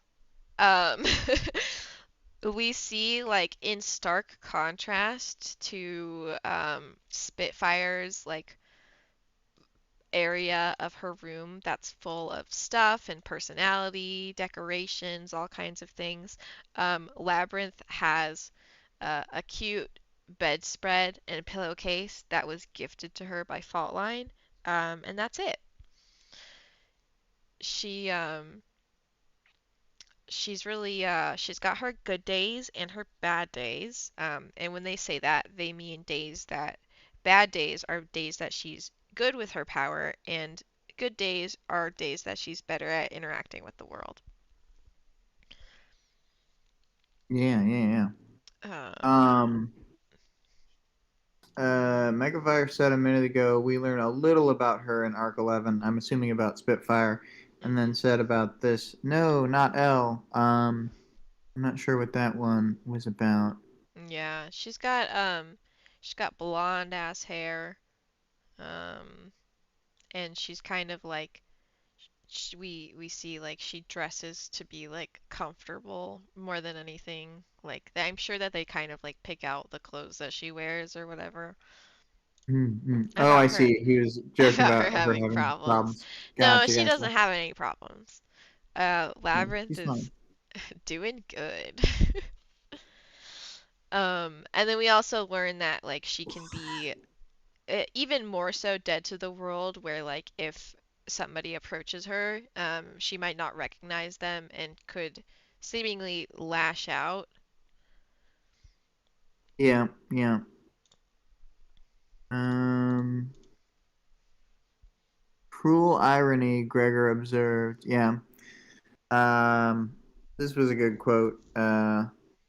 Yeah, cruel irony, Gregor observed that she had virtually no power at all when she was most herself. It Mm. was a problem they hope to find an answer to someday. Yeah, but Um, that's literally how all of it works.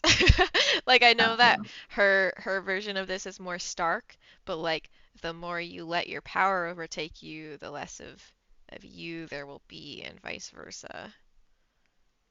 Yeah, yeah, she's just a really obvious example. Hmm. And it's hard for people to put that into other contexts because they usually see any given character at like one level ever, you Yeah, know? they don't fluctuate as much, or they just go move towards one direction, and so like it just seems like a normal progression. Yeah, yeah, exactly. Um, and so we learned that Elle had previously been in a high security asylum, which they don't say is the parahumans asylum, but it is. It's just where Yeah, it they is. keep uh the parahumans that need to be Well, asylumed. also they keep a lot of victims of parahuman accidents and stuff Hmm. there, Oh, or really? like of villain stuff. Are they kept separate from the parahumans? I assume. I don't think so. They're just like around them all the time. Well, they're They just considered to be like patients. Most of them like can't directly interact with people seemingly, okay. um, because like they're too dangerous or whatever. Mm. If you're like got mutated by like I don't know, some sort of ray gun that turns you into a half monster, Oh maybe you my have like God. a crazy Uh, arm that Gru could like have leeches ended up. out. Gru could have ended up in there. Exactly, but he When, would have been able to see other people because he wouldn't have been dangerous. yeah, he would have had that fucked up face that that was talked about. Exactly, exactly. Um, so yeah, she was hanging in there. We don't really. I mean, we just kind of assume like there wasn't an accident or anything. She just can't take care of herself. Um, Hmm. And like they had all these special procedures, so the only reason that she was able to be like found in the first place is because they were on like a prolonged lockdown, like mhm. kind of siege, which implies that like Fault Line with her cutting power and stuff was like hiding in different spots. I imagine them like cutting their way through a wall, then like Gregor sealing it behind them and stuff. Mhm. And so them like sneaking through the building essentially. It's like kind of loud, but they can kind of do it forever. Mhm. There's a lot of fun imaginations there. Yeah. Yeah. You want to talk about fault line? Yeah. Fault Line was in her professional clothes, a white dress shirt with sleeves rolled up and black slacks tucked into shiny riding boots with steel toes. Her wavy black hair was tied back in a ponytail. She wore no mask. Those employees of Palanquin who ventured as far as this office were too well paid to turn on her. Her features were perhaps too sharp to be called conventionally attractive, but Gregor knew she was certainly more attractive than Neuter or himself. So fault line's hot. We learned that she's really unhappy with the limitations, the arbitrary limitations of her power, because she cannot slice up people like she needs to. Yeah, yeah. She needs to kill Yeah, at will. yeah. So we see a little bit of her personality. She didn't flip out at Gregor for trying to kill her or anything, 'cause it was all in the pursuit of science. All part of the plan, baby. Exactly. I don't have a lot to say about Fault She's fine. She's like a crazy person who like doesn't even have She is like a a parahuman. power that like goes along with it, which I think is funny. Yeah, yeah. Maybe she had something happen to her afterward, because, like, I'm thinking of, like, a certain character whose, like, main shit is not even related directly to their power in a lot of ways. Yeah, Because it all happened, like, when they already had powers. yeah. I don't know if you're talking about, but like Victoria has a similar situation Yeah, yeah. later on. But yeah, maybe that's what it is. 'Cause like the and like I don't see her as like that crazy here, but later on we see her they describe her ponytail like all the time. And we see her get dressed to go out, and she actually puts her hair in a bun, puts a like hair extension on top of it, and she has like spikes inside of the hair extension so that if anyone ever grabs her hair, like their hands would be mauled. And like that's like at the point where I was like, "Oh, she's insane." Plotline rules, dude. I love that aspect of her. Like that's such a Taylor thing to do too. Like Taylor's ponytail would get grabbed once and she'd be like, "I made a mental note to put spikes in my hair." I made a mental note to put nanothorn spikes in my hair. Yeah. Like I If they cannot grab see. me, they won't have a hand. Oh my God. I just cannot see that going well for anyone who might grab her ponytail. Yeah. Oh boy. Oh, um, cool. Do you have anything else to say about Faultline? Um, you had mentioned that you thought that there was a good in your mind fault line was like Southeast Asian or something. Yeah, we were t kind of talking about like the diversity in Worm and stuff, and like a lot of the time I feel like I will imagine a character to be whatever thing until Wildbow tells me actually they were 6'7". Like I do that the same with the heights. Like I add more diversity. I add in more realistic heights. And like the diversity here is more realistic. Like they've talked about it before that uh like minorities are more likely to get powers. But Hmm. yeah, I just Yeah. that's how I imagined her. And I did draw her, a couple chapters ago at the beginning Yeah, of for the 5.1. yeah, but she's pretty cool lady. See, Fault Yeah, Line yeah, can yeah. be tall. That makes sense. Tall fault line. That's my that's the hill that I die on. Is tall Yeah, the fault next line. chapter we're gonna read it and they're gonna be like, fault line was Fault a line couple was inches 4 feet under. tall. Yeah, fault line was only a couple inches under 5 foot, and I'm gonna be like, fucking Christ! When I started reading the book, I thought Taylor was short. I don't know what I missed, but I was like, yeah, she's just a tiny little. I didn't think she was short, short. I guess I thought she was like average height. Um, Yeah, tall line. I still like average height Taylor, okay? Like just a scrawny little girl. Uh, yeah. I mean that's fine. I'm sorry I I think we're done discriminate with fault against line. tall people. Um, I think about this. Taylor, 5'8", Gru, a foot taller than Taylor, Coil, a few inches taller than Gru. Coyle's like seven I'm foot tall. 5'11". And she's Yeah, like later on when she I think she has a dream about like Coyle secretly being her dad or something because she's yeah. She's crazy. like, And oh, I can see it. she's like Is your that dad couldn't be it 'cause 7 feet my dad tall? is taller. So Oh my god. Danny's like 7'1". Taylor is 5'2". Skitter, however, knows she needs to loom over her foes for effect, so she has 12-foot cockroach platform shoes. Honestly, I will draw fan art of that veil. Um, Oh, Greg is back. I Or kind of here. just love imagining, hello Greg. I love imagining Taylor as like a peridot where she has like limb enhancers, so she looks really tall. But then she's just like a tiny little girl. Oh man.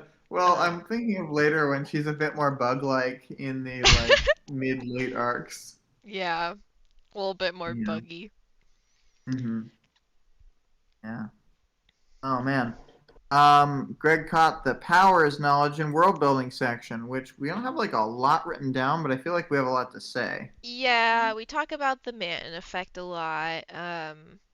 We learned that like some people's limitations seem to be object versus human or animal or whatever, and then some people's limitations um are like fault lines, which it's just living thing versus not living thing. So hers includes plants, living plants.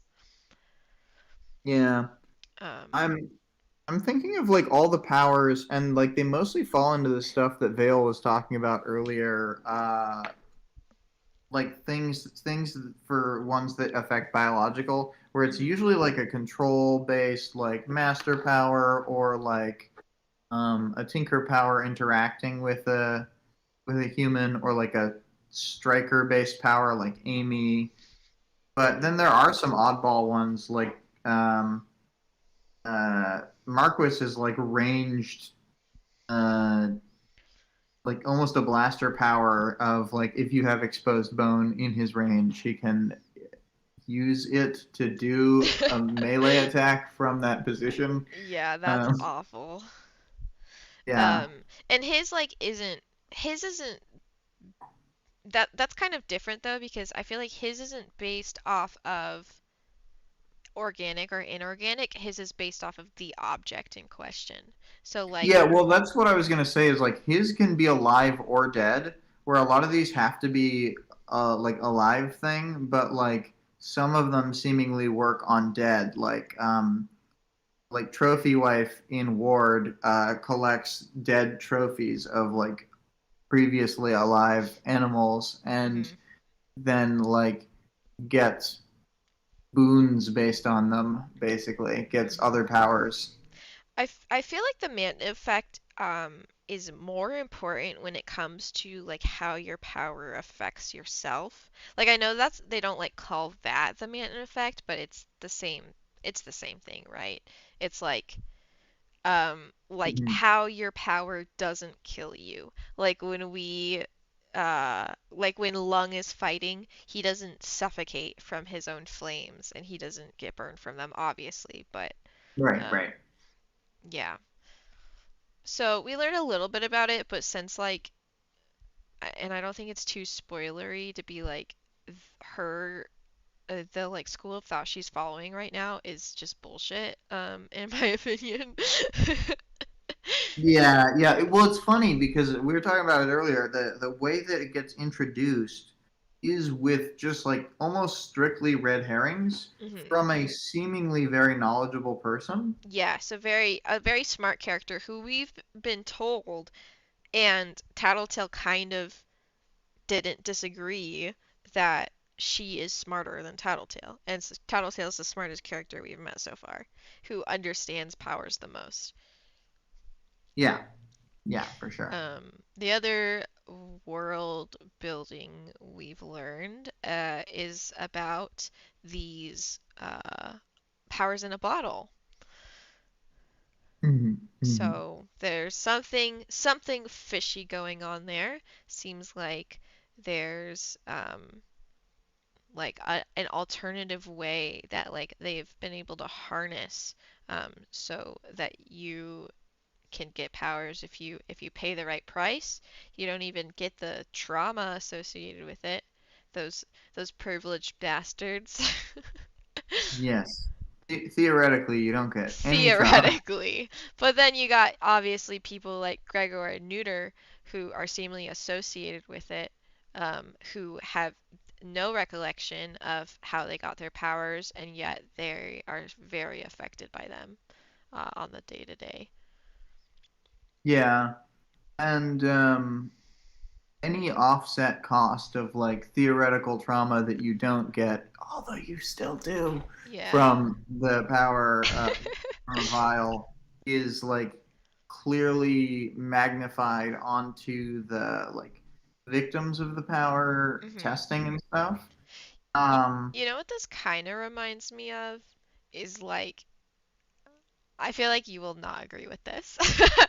But like the trauma of fame, you know what I mean? So like there's people who like thought that fame was going to be great, and like they got it out of nowhere. They used to be like normal. Now they have it and it's like traumatized them or changed them in some everlasting way.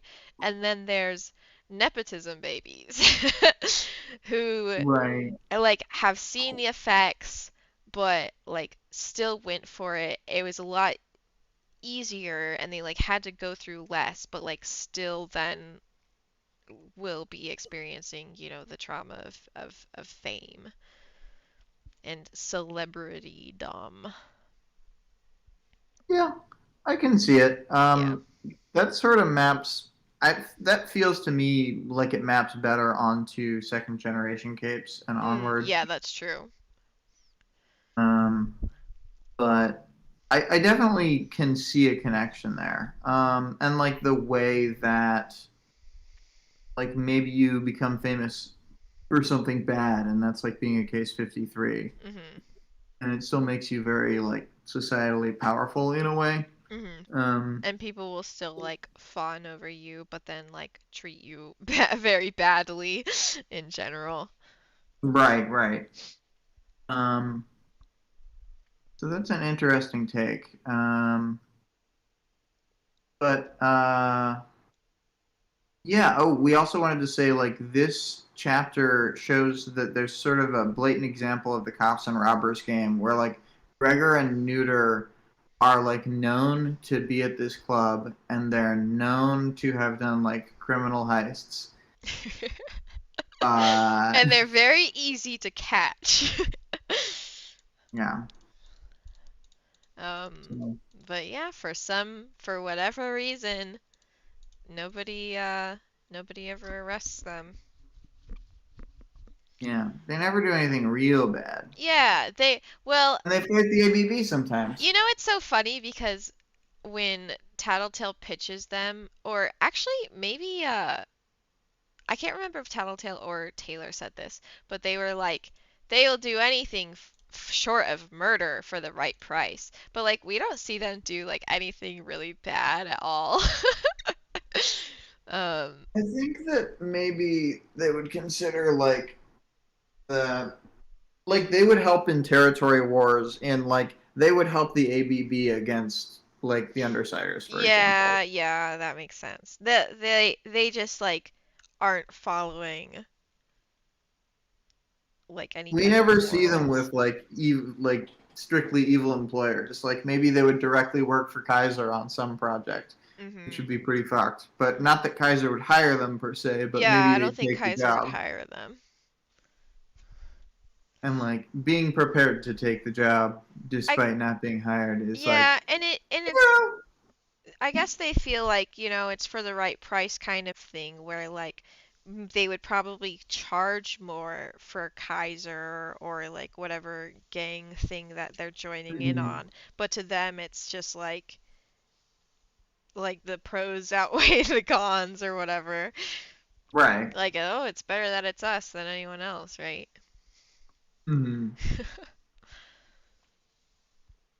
Um, I sort of wanted to mention that we got the mention of the bigger team leaders who we will hear about, much later in the book. But Hmm. Chevalier, who will be called plenty of things by the audiobook, I will call Chevalier. him Chevalier. Chevalier is fine to call him, but in the currently uploaded audiobook chapter, uh, he is called Cavalier, which I find unacceptable. I think Um, it's hilarious. it's so shitty. Um, like, how can you? Did the reader not listen to any of the rest of the audiobook? Did no one listen to that take before they uploaded it? Maybe they just are so confident that they're right and everyone else was wrong. Cavalier. They're very cavalier. Yeah, they're very Um, cavalier about pronunciation. yeah. Um, but we get some longtime figures in the story who will be, you know, on the hero's side of things. Hmm. So,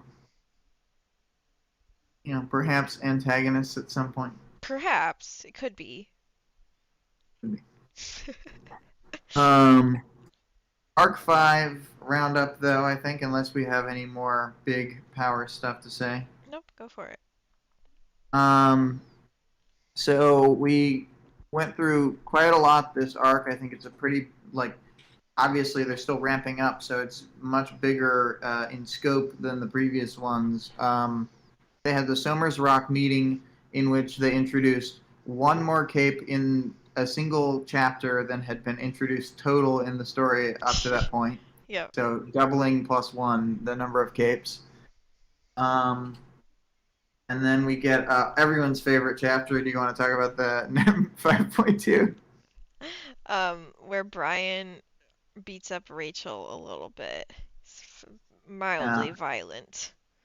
Hmm. it's the domestic violence scene Yeah, it chapter. feels so domestic violence-y for no reason. Yeah, Like I know they're not a couple. yeah, Mm, but it's still, yeah. yeah. Vale says Brian doesn't have a good moment there. Yeah, No, it was a bad not a good moment. look. And Taylor's just like, wow, that was crazy. Yeah. Um, and then there's the mall trip Emma punch, which is how I've got little names for each chapter. Yeah. Um, that one, great bit of world building with the mall, and just like, yeah, we got to pack in everybody while there's a bomb threat going on. Hmm. Um, just really seemed like the line to get in and out of the mall would have been a really juicy target for the ABB, I guess. Um, but that one, yeah, we get introduced to Taylor's full concussion mode. Um, you know, Mm. when you get him. Favorite version of Taylor. Exactly. And We'll meet then many versions of Taylor. There's Taylor, Skitter, and then Concussion. I like crazy Taylor later. Yeah. Crazy Taylor. You want to talk about the next one? Yeah, we've got the just atrocious school meeting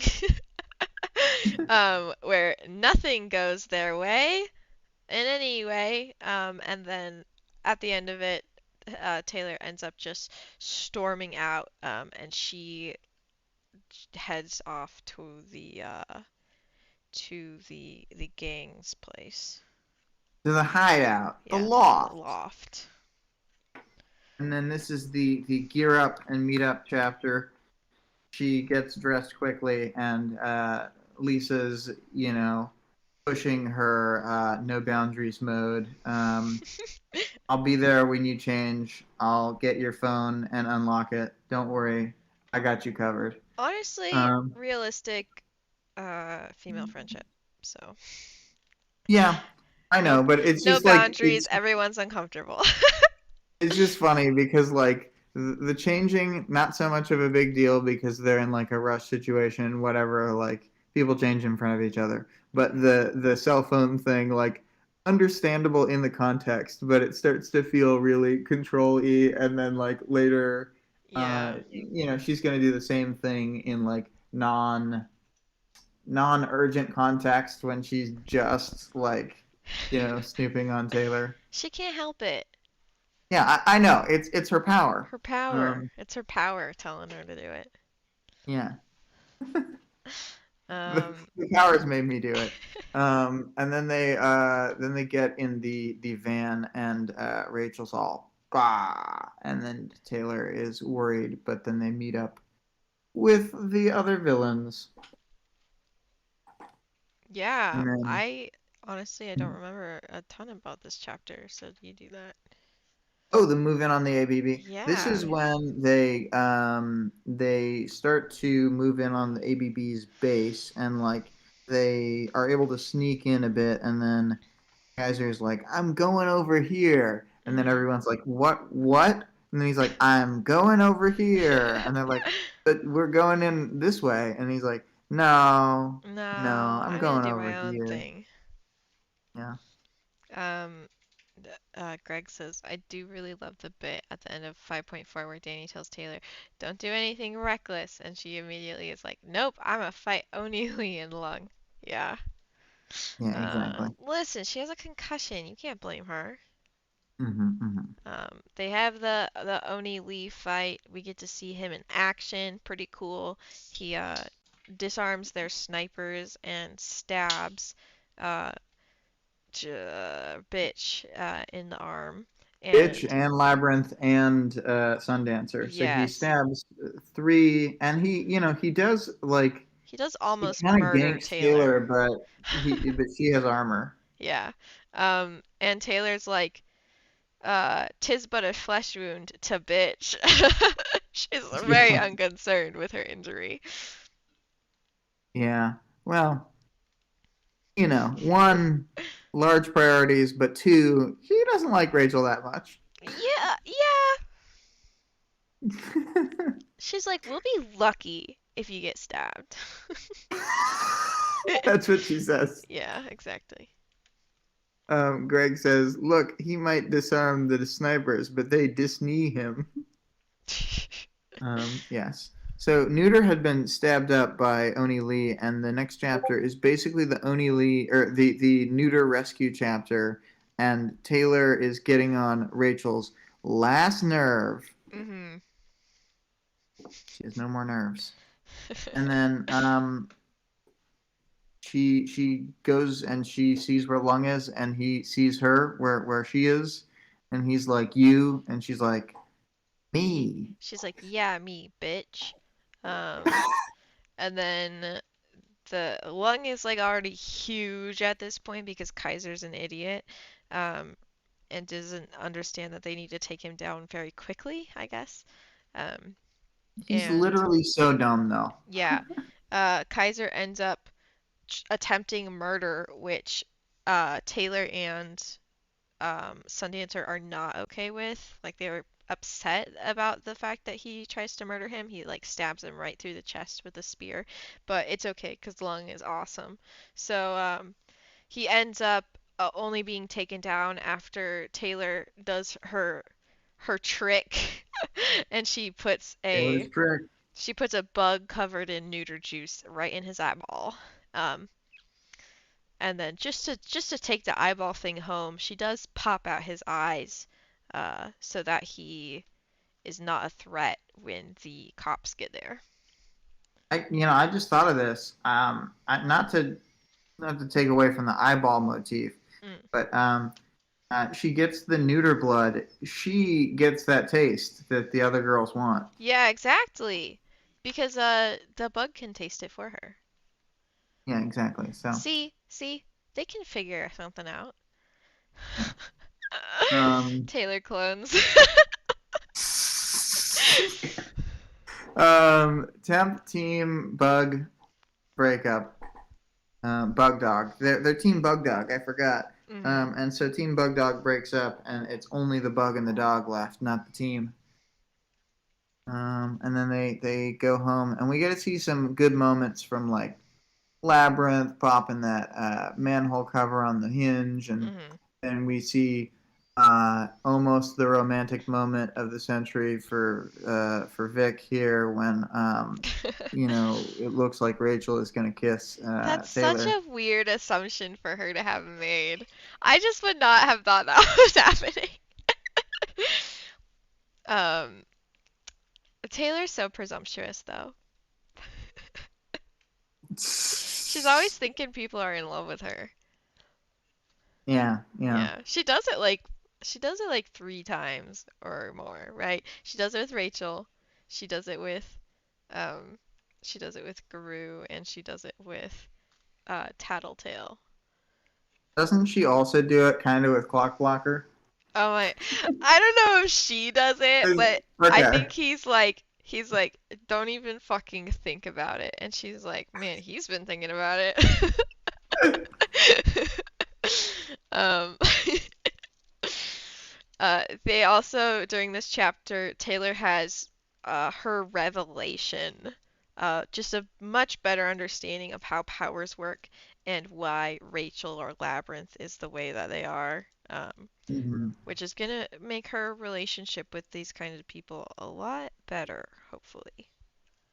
Yeah, she's also just like getting better at understanding the powers, I think, Mhm. and like not just that like yes, the powers are related to the person's personality, but like how intrinsically linked they are and Mhm. like how not only can you read a person from their powers, but you can maybe like understand nuances about what's going on with. I feel like there's stuff like that where she sort of makes the right call later by kind of understanding a person's personality in like Mhm. really niche situations. I know. Yeah, I agree. Taylor's a legend. Taylor's a legend. Yeah. And then we MVP. have is what? Did we do an who's the MVP of this fight for the Oh, we didn't. Oh, MVP. Good but point. I mean it's obviously Taylor. It's not a lot. Just 'cause she Yeah, like yells Taylor. at everyone to do what they need to be doing. Like Yeah, Rachel. like Taylor's constantly directing everyone. This is the first time, like, she kind of gives an order or two in the bank robbery, but she's not in charge in the Arc 4 fight. But in the Arc 5 fight, like, she is, like, the team leader pretty much, Yeah. like, in all the important senses. She's, like, directing the battlefield from the winning section of the side that wins. Yeah. Um, Definitely a winner there. Yeah, I would be, yeah, I'd be a little shocked to hear anyone else's MVP being different. Hmm. Vale says about Neuter and Taylor, Lung gets a taste too, inclusive. Um, so Gregor, his chapter caps things off. I think this chapter, based on reading one of the comments near the top, was a response to people wanting to know more about this group from the beginning of Arc 5, and then him sort of deciding, like, yeah, this is fine for like an interlude topic kind of thing. And then it worked out super well. Yeah, I think it worked out great. Like when he said, when he was like, "Oh, I know you guys wanted to hear that," I was like, "This was unplanned." Yeah, it's so crazy that this wasn't baked in because the amount that he fits in about like um, the vial powers, the amount that he fits in about the Case 53s, like the Mhm. monstrous capes, which I know they don't say that term in this chapter, but it's just easier to say. Yeah. Um, so much packed in. Very impressive. So it's I mean between like the school meeting, the rematch with Long, and the Gregor chapter, and even the Somers Rock meeting, this is just like a jam-packed arc. Yeah. All right. Um, I can't think of any like specific themes of this other than like something Greg had said with like societal breakdown or something, where like the school meeting not working out and like the areas they walk through that are like disused and like just all the various aspects of the Mhm. chapter rely on the idea that they live in a very dysfunctional society where the Yeah, government really doesn't take shitty care of place. people. Even like how Gregor's being treated in the day to day, and Oh then yeah, like yeah. the fact that the heroes literally rely on the villains to play ball when like push comes to shove. Yeah, Like, like that's why they don't go after Neuter and Gregor because they can't spend all their time doing that when they're going to need to use them mhm. against Lung, Oni Lee, and then their new recruit. Yeah. Yeah, so pretty crazy stuff. Really, really in a lot of insight into the way the world really works in these chapters. Mhm. Um, And then we wrote here we've got meetings, disappointments, punching people. We've got the juxtapositions between the villainous surface level of Taylor like being at actual like villain meetings and in team ups between other villains and so forth, but then being able to act out her hero fantasies. Um, Yeah. Oh, yeah, Taylor. and then we see sort of this one-sided aspects of the cops and robbers game being all sort of tacitly endorsed by the heroes. And we can note that all of 5.4 onward up to now has been one day. Mhm. So that's a whole thing. Um, It's a and yeah, we have jam-packed day. I don't know how she doesn't pass out just from exhaustion more. yeah, and they had to walk back to the hideout after those fights. Just Yeah. And she awful. like begrudgingly takes a nap. She's like, "I'll catch a nap or something." Like, no, you need that. She doesn't even actually nap. She just like She just like goes into her sits room. down. Yeah, yeah, bonkers. Wow. Um, Uh, so I think we're probably ready for the audience participation. Yeah. So, talk about the differences in group dynamics between Fault Line's crew and the Undersiders. Let me check the Discord first. I haven't actually looked. I No don't one know. has answered. No one? Oof. Wow, they don't care No about one their cared. relationship. Well, I thought it was cute. Um, Dale like, says, I didn't have anything for this today. Sorry. That's okay. yeah. I guess like a one-to-one interaction, like difference in interaction is gonna be uh Gru's violence versus Gregor's violence this chapter. Both happen in the same arc. Um, And they're similar. and they're yeah, like they were Like they're both physically similar. they're like choking out the other person. Gregor was doing it because he loves Faultline and he wanted to help her.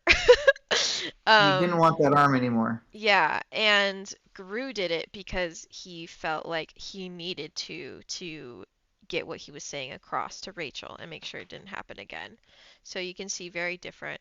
And the fact that Gregor is so confident in his relationship with Faultline that he knew that she would not have killed him. And Hmm. Hmm. like um spoilies, but betrayals within the Undersiders are not taken so lightly. And one of them may in fact kill the betrayer if if like had I feel like if that had happened to even Taylor, like she would have attacked back so hard. Yeah, for sure. So yeah, just like violence just plays a totally different role. It's like not involved in their relationships at all while the Undersiders do have it a lot. Yeah, I kind of feel like it maybe has to do with the overall like age difference, where like the leader of Faultline's crew is Mm, like mm-hmm. late 20s, and like she's still crazy as fuck, but like in a controlled way where she wears spiked ponytails, not where she like punches other people in her little unit. Yeah, that's true. They are all very young. Um, like the Undersiders are what, 15 to 18, Yeah, I think which that Brian Brian and Taylor have like practically the same birthday, and like in the upcoming events, he turns 18 and she turns 16. Um, and it kind of goes uncommented on for a while. And then because every goddamn day is just a wreck for these guys. Uh, but yeah, they're like, so their oldest members are 17, and their most responsible person is Brian, and then their next most responsible person is Lisa. mhm. So, Yeah, yeah. that's true. Another difference has got to be like this weird and it kind of goes the other way. Like the Undersiders are just like willing to do things for each other for the most part. Like, and Gregor seems to want to not involve that in his friendships and relationships. Yeah, which is weird because like it seems more normal the way that the Undersiders interact in that way, where like one of them gets coffee, and it's just that they do that. Mhm. And if Gru's not coming over, they can even convince Alec to do it. Mhm. Yeah. They're just a little bit more communal. They wouldn't have to pay the team to do a job for like to help with a pet issue or whatever. Yeah, like they just kind of do what they do. Like if they like, I don't know, if they needed to take revenge on someone or whatever, because that's the kind of thing they do, then they'd do it as a group, even if it was only like one person in their group who got like attacked or whatever. Yeah. So, yeah, I guess we ain't got any more answers. So this is the end of that section, but I'll Mhm. I'll read this quotation we got here about this. Fault line is this. I'll talk to the others about this soon, but since you were the one that paid the most, I thought it only right that I share with you first. Wow, she talks in a kind of stilted way. Yeah. She opened a drawer to retrieve a file. She pushed it across the desk. This is what I've found so far. And Yeah, so the whole I pay hadn't thing. caught previously that she says you're the one who paid the most. Did Neuter pay but like $10 or something? Yes. He was like, "Yeah, I'll contribute." I'll pay a little bit, bro. He said bro a He's lot. like, "I kind of want to find out too, bro." Good Exactly. good chap. Yeah. He's such a little weirdo. Fine fellow. Yeah. Yeah. Well, okay then. Unless we have more to say, I think this went well. I think we're As good to go. As it does. The audience participation for next week is, what do you think of the tone of chapter 6.1? Yeah, this is a Victoria question. I want to know what everyone thinks. Yeah, Victoria wants to know, and once it was posed, I wanted to know as well, and I didn't Yeah. want to tilt the answer too much in any direction, so I just made it vague. You know how you do. And I'll just paste this right now.